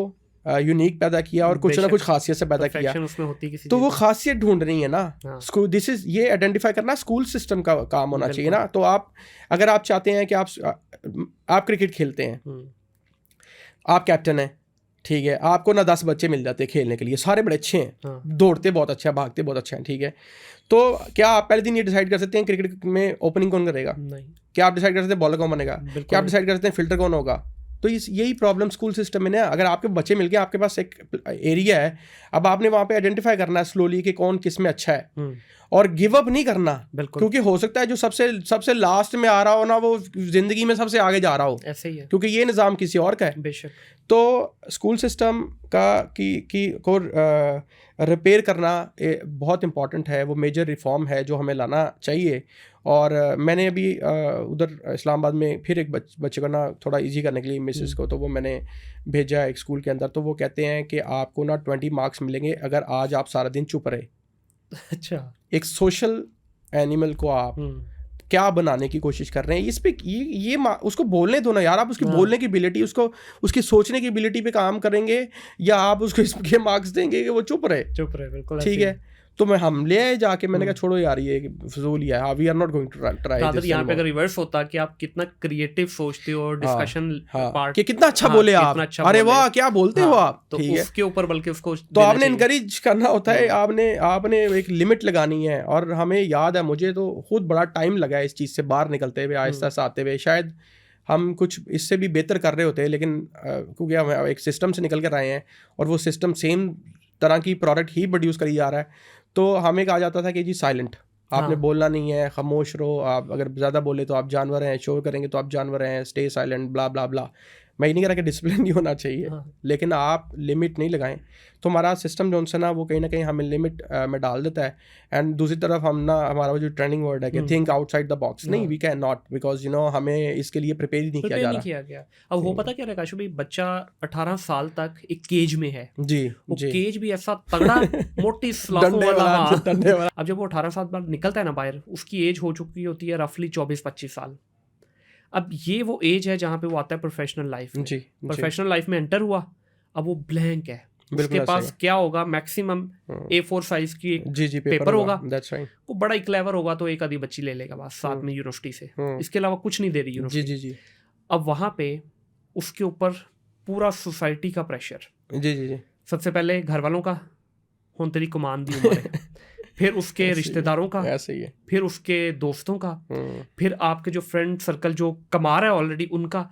बच्चा सर वहाँ पे बिल्कुल कोलैप्स कर जाता है। बिल्कुल ऐसे ही है। देखिए, अगर ये जो हम ट्रेनिंग की बात कर रहे हैं ना, ये जो शॉर्ट स्किल्स की बात कर रहे हैं, एटलीस्ट एक बच्चे के पास 2 या 3 स्किल्स हों जब वो अपनी ग्रेजुएशन से निकले। बिल्कुल ऐसे ही है। बच्चा रिलैक्स होगा। ऑफ कोर्स इस वक्त प्रेशर क्या है, देखिए एक इंस्टीट्यूशन है ना, वो क्यों सिखाएगा आपको, ठीक है, वो तो आपको पे कर रहा है ना, क्या वो पे करने का भी आपको सिखाएगा? नहीं सिखाएगा, प्रैक्टिकली स्पीकिंग नहीं सिखाएगा। हाँ, बच्चा जब आएगा ना, हाँ ठीक है, बच्चे के पास एक अच्छे लेवल का नॉलेज है, अब इसको पॉलिश करना है, पॉलिश हो जाएगा बच्चा, उसका मसला नहीं है। ये सबसे बड़ा गैप है जिसने हमें इस वक्त पूरी दुनिया से थोड़ा सा पीछे रखा। बिल्कुल सर, बिल्कुल। तो इसके ऊपर जो भी आप कोर्सेज करवाते हैं, ये सारी चीज़ें करवाते हैं, आपके पास कौन से ज़्यादा बच्चे की ब्रीड आ रही है? मैट्रिक वाले आ रहे हैं, इंटर वाले या ग्रेजुएशन वाले? कौन से ज़्यादा बच्चे ऐसे हैं जिनके ऊपर आपका एज ए ऑर्गेनाइजेशन भी फोकस है? जी, अच्छा, मिक्स ब्रीड आती है, लेकिन हम कोशिश करते हैं कि जितने कोरे कागज़ मिल जाएं, ज़्यादा छोटे एज के मिलें, उनको मोल्ड करना, उनके ऊपर जो है नए ट्रेसेस क्रिएट करना आसान होता है। उनकी मेंटल ग्रूमिंग करना, उनको समझाना, उनके दिमाग से जितना भी कचरा है वो निकालना आसान होता है कंपैरेटिवली। जितना टाइम ज़्यादा लग जाता है फिर कचरा उतना मजबूत हो जाता है अंदर। यहाँ पर ना एक बात मैं ये करना चाहूँगा कि एक ट्रेनिंग इंस्टीट्यूट से तो पूछा जाता है कि आपका ट्रेनर कौन है। आपने मेरे से पूछा, बाकियों से भी, और होना भी चाहिए। क्वेश्चन इंपॉर्टेंट क्वेश्चन है कि आप जो है ना पैसे किस चीज़ के पे कर रहे हैं, किसको पे कर रहे हैं, क्यों कर रहे हैं। MBA के अंदर जो डिग्री करा रहा है प्रोफेसर, उसके अपने बिजनेस कितने हैं? फिज़िक्स जो पढ़ा रहा है उसने क्या फिज़िक्स में किया है? केमिस्ट्री जो पढ़ा रहा है उसमें क्या उसने किया है? एक जॉब माइंडसेट का बंदा जो सा है वो बिज़नेस पढ़ा रहा है, एक साइंस वो पढ़ा रहा है। साइंस तो सारी प्रैक्टिकल है, थ्योरी भी होती है लेकिन प्रैक्टिकल भी तो है उसमें। तो वो पढ़ा रहा है जिसका ताल्लुक ही कोई नहीं साइंस से। बायो वो पढ़ा रहा है जिसने ज़िंदगी में प्रॉस्पर ही नहीं कर सका। उर्दू वो पढ़ा रहा है क्योंकि वो बेचारा सिर्फ उर्दू ही पढ़ा सकता है, वो ठीक है। अब अगर स्कूल सिस्टम या हमारा जो यूनिवर्सिटी है, जब तक वो प्रैक्टिशनर को लाकर उस जगह पर नहीं खड़ा करेगी उस जगह पे ना, तब तक ट्रेनिंग कंपनीज ही काम करेंगी। अगर आप ये यूनिवर्सिटी ही ये काम कर देना कि वो उठाए इंडस्ट्री का बंदा और उठा के उसको सामने जो पैसे बना रहा है, आपने आपने मेरे से ये क्वेश्चन किया है कि बच्चा बाहर निकल कर ब्लैंक हो जाता, बच्चे पे मतलब फॉर एग्जांपल बच्चे पे सबसे पहला काम क्या है डिग्री करने के बाद? पैसे। हाँ जी। तो आपने जिनसे उसको पढ़ाया, जिससे ट्रेन किया, वो सारे के सारे तो उसके सामने खड़े जो उसको पढ़ा रहे थे, 10 में से 9 के दिमाग में तो बिजली का बिल चल रहा था। वो क्या किसी को बताएंगे कि, और मैं ये नहीं कह रहा कि उनका कसूर है, लाइक मैं रिस्पेक्ट करता हूँ टीचर्स की, बहुत कुछ सीखा है मैंने, लेकिन वो टीचर भी तो सप्रेस टीचर है ना, उसको आपने 40,000 रुपये रखा हुआ है, उसको आपने 35 पे रखा है, वो कहीं और फिट नहीं हो सका। आप रखे ना, सारी यूनिवर्सिटीज दें ना बड़े बड़े पैसे, इंडस्ट्री जाएगी ना पढ़ाने। आप स्कूल सिस्टम के अंदर देना बड़े बड़े पैसे, ठीक है, टीचर की तनख्वाह रखे ना 1.5 लाख रुपया, आप देखें वो कितनी खुश हो के पढ़ाती है, वो कितनी मेहनत से, वो फिर आप पुल करेंगे अच्छे लोग। मेंटोर की जरूरत इसलिए पड़ी है कि पीछे उस्ताद जो था ना, अब ग्रीक मैथोडोलॉजी में देख लें आप सारा ना, वो एक गुरु बैठा होता था, उसके इर्द गिर्द उसके चेले सारे बैठे होते थे, और वो दुनिया में सब बड़े नाम है, ठीक है। अगर आपको भी वही गुरु चाहिए, आपको वही मेंटोर चाहिए, तो उस मेंटोर को पे करना पड़ेगा आपको, ठीक है। आप पे करें उनको, उन मेंटोर्स को उठा के, ओरिजिनल वाले मेंटोर्स जो घर से नहीं निकल रहे, ठीक है। अगर आप पैसे लेके आए तो वो मेंटोर्स भी आ जाएंगे आपके पास। तो वो सबसे बड़ा मसला यही है कि आपके एजुकेशन सिस्टम के अंदर ना, कंटेंट तो बात की बात है, आपके पास ना पढ़ाने वाला नहीं है। अगर आप पढ़ाने वाला ले आएंगे ना, वो आपकी किताब नहीं पढ़ाएगा, वो किताब को साइड पे रख देगा, वो कहेगा आज मैं तुम्हें बताता हूँ कि जिंदगी चलती कैसे है और बाहर निकल के करना क्या है, ठीक है। तो उस बंदे को लेकर आए ना। एंटरप्रेन्योरशिप का फुकदान भी तो मेन वजह इसी वजह से बन ही नहीं रहा एंटरप्रेन्योर। अच्छा, नाम का है एंटरप्रेन्योर, 20-20 साल का 18-18 साल का बच्चा सीईओ तो लिख रहा है अपने नाम के आगे, ट्रेंडिंग है ना, लेकिन वो पता नहीं है क्या है, ठीक है। उसको बच्चे को ये नहीं पता भाई बिजली का बिल कैसे मैनेज करना है। देखिए, एंटरप्रेन्योर का मतलब ये नहीं आप ठंडे कमरे में बैठे, उसका मतलब है भाईजान आपके अगर ऑफिस की जो बिजली की लाइन कटी ना, वो भी आप ही ने मैनेज करनी है, सब कुछ आपका है, बिल्कुल सैलरी से लेके आपकी बिजली, आपका क्लाइंट की गाली, आपकी उस शार्क ने जो आपकी तार काटी है वो भी उसका बैकअप आपके पास, हर चीज आपने मैनेज करनी है। तो वो बेसिकली नहीं करवाया जा रहा, वो बात वहीं भी आ जाएगी कि देखें, लाइफस्टाइल एंटरप्रेन्योरशिप जो है ना, वो एक लाइफस्टाइल है, ठीक है। लाइफस्टाइल तब बनेगा जब आपके पास ना इंस्पिरेशन होगी देखने के लिए। बच्चा देखे ना अपने प्रोफेसर को, वो कि यार मेरे प्रोफेसर की क्या बात है, ये बाहर से निकलते फ़ोन पकड़ते हैं, वहाँ से गाड़ी में बैठते हैं, उसके बाद ये 2 बंदे ब्रीफ केस पकड़ के पीछे पीछे होते हैं, ये तो जीव इनका, वो अच्छा, वो यार इनके पीछे आगे पीछे बच्चियाँ भी फिर रही हैं यार, वो यार क्या लाइफ स्टाइल है भाई इसका, मैं I want to be like him, ठीक है। तो अगर आपके पास इंस्पायर करने के लिए नहीं है तो बच्चा तो वो कुएं का मेंढक है ना बेचारा, तो वो कैसे एंटरप्रेन्योरशिप, तो बड़ा मुश्किल काम सारी है। चीज़ों में मैं दुबई में ना मस्जिद से नमाज पढ़ के निकला, तो मौलाना साहब भी निकले, काशु भाई एस क्लास में, अरे वाह क्या मौलाना मैं यूं देख रहा हूं, मैं यार ये क्या सीन है। वो निकले, नमाज पढ़ाई उन्होंने, एस क्लास में बैठे, वो चले गए। मैंने कहा शायद वैसे ही हुआ। आहिस्ता आहिस्ता पता चला, ज़ाहिर 10 साल में वहाँ पे रहा, मैंने मुख्तलिफ मस्जिदों में देखा कि भजन उनके सबके पास प्रॉपर बड़े घर, बहुत अच्छी सैलरीज और बहुत अच्छा लाइफस्टाइल, जो इनफैक्ट एक कॉर्पोरेट सेक्टर में रहने वाले बंदे के पास भी लाइफस्टाइल नहीं है, वो एक वहाँ के इमाम मस्जिद को दिया गया। जी मैं समझ रहा हूँ। तो सर देखे ना, अब एक बंदा जो आपको नमाज पढ़ा रहा है, जिसके पीछे हम नमाज पढ़ रहे हैं, वो सबसे बड़ी मोटिवेशनल स्टोरी आपके सामने खड़ी है। जी ऐसे कि वो खुद एक अच्छा बैलेंस लाइफस्टाइल, लग्जरी लाइफस्टाइल गुजार रहा है, तो क्या उसके पीछे जो नमाजी खड़े हैं वो नहीं देखेंगे वो चीज़? देखेंगे। यहाँ हम क्या कर रहे हैं, जो नमाज पढ़ने की बात की ना, नमाज पढ़ने भी ज़्यादा जाएंगे, ठीक है। जो आपने टीचर की बात की, वो बेचारा भी वैसे पिसा हुआ है। जब हमारा इमाम मस्जिद, जहाँ से हमारा दीन की प्रीचिंग है, वहाँ से ये चीज़ शुरू होती है, एंड तक जाती है। हाँ देखें ना, आपने उसको बेचारे को आपने ऐसी बात की है जिसपे ना ये उससे भी ज़्यादा सीरियस प्रॉब्लम है, जिसको हमने सारा टाइम में डिस्कस किया है। ऐसे ही है। एक बेचारा इमाम मस्जिद जिसको आपने 20-18 हज़ार रुपये पे रखा हुआ है, ठीक है, उसके अपने इतने एक्सपेंसेस हैं, चलो 25 पे रखा हुआ है, फिर मोहल्ले की मेहरबानी है कि जी वो उसको हलवा भी भेजते हैं, खाना भी भेजते हैं, उसको कभी गुजरते हुए नोट खड़का के 100 रुपये का भी दे देते हैं, 500 का दे देते हैं, चले। तो उस बंदे से आप ये एक्सपेक्ट करते हैं कि वो आपकी जहन साजी करेगा, आपके लिए आपका गाइड बनेगा, आपके आगे बैठेगा, आपका इमाम है, ठीक है। इमाम का लफ्ज़ी मानी है क्या, ठीक है। यहूदियों ने जी तरक्की कर ली, यहूदियों ने इसलिए तरक्की कर ली कि उनके जो कम्युनिटी सेंटर्स हैं ना, वहाँ पे जब वो कि इमाम के पास जाते हैं और वहाँ पे 10 बंदे बैठते हैं ना, तो दे डिस्कस कि यार क्या इशू है। बिल्कुल। फिर वो जो इशू है ना, मिसाल के तौर पे एक बंदा जिसके फाइनेंशियल इशू चल रहे हैं, या उसकी बेटी की शादी नहीं हो रही, या उसका बिजनेस कोई नहीं है, तो वो 10 15 20 50 बंदे भी इमाम वो उसको फंड करते हैं। ऐसे ही है। वो उसको खाली अल्लाह देखें, सजदे के ऊपर बात नहीं करें ना, आप दुनिया को भी कोई हैंडल करें ना। ठीक है, तो वो दुनिया को आप बाद में हैंडल करेंगे। आप और मैं ये डिस्कस कर रहे हैं कि हमारा इमाम मस्जिद तो जलील हो रहा है। बिल्कुल। ठीक है, वो तो फ़कीर बनाया हुआ उस बेचारे को तो आपने।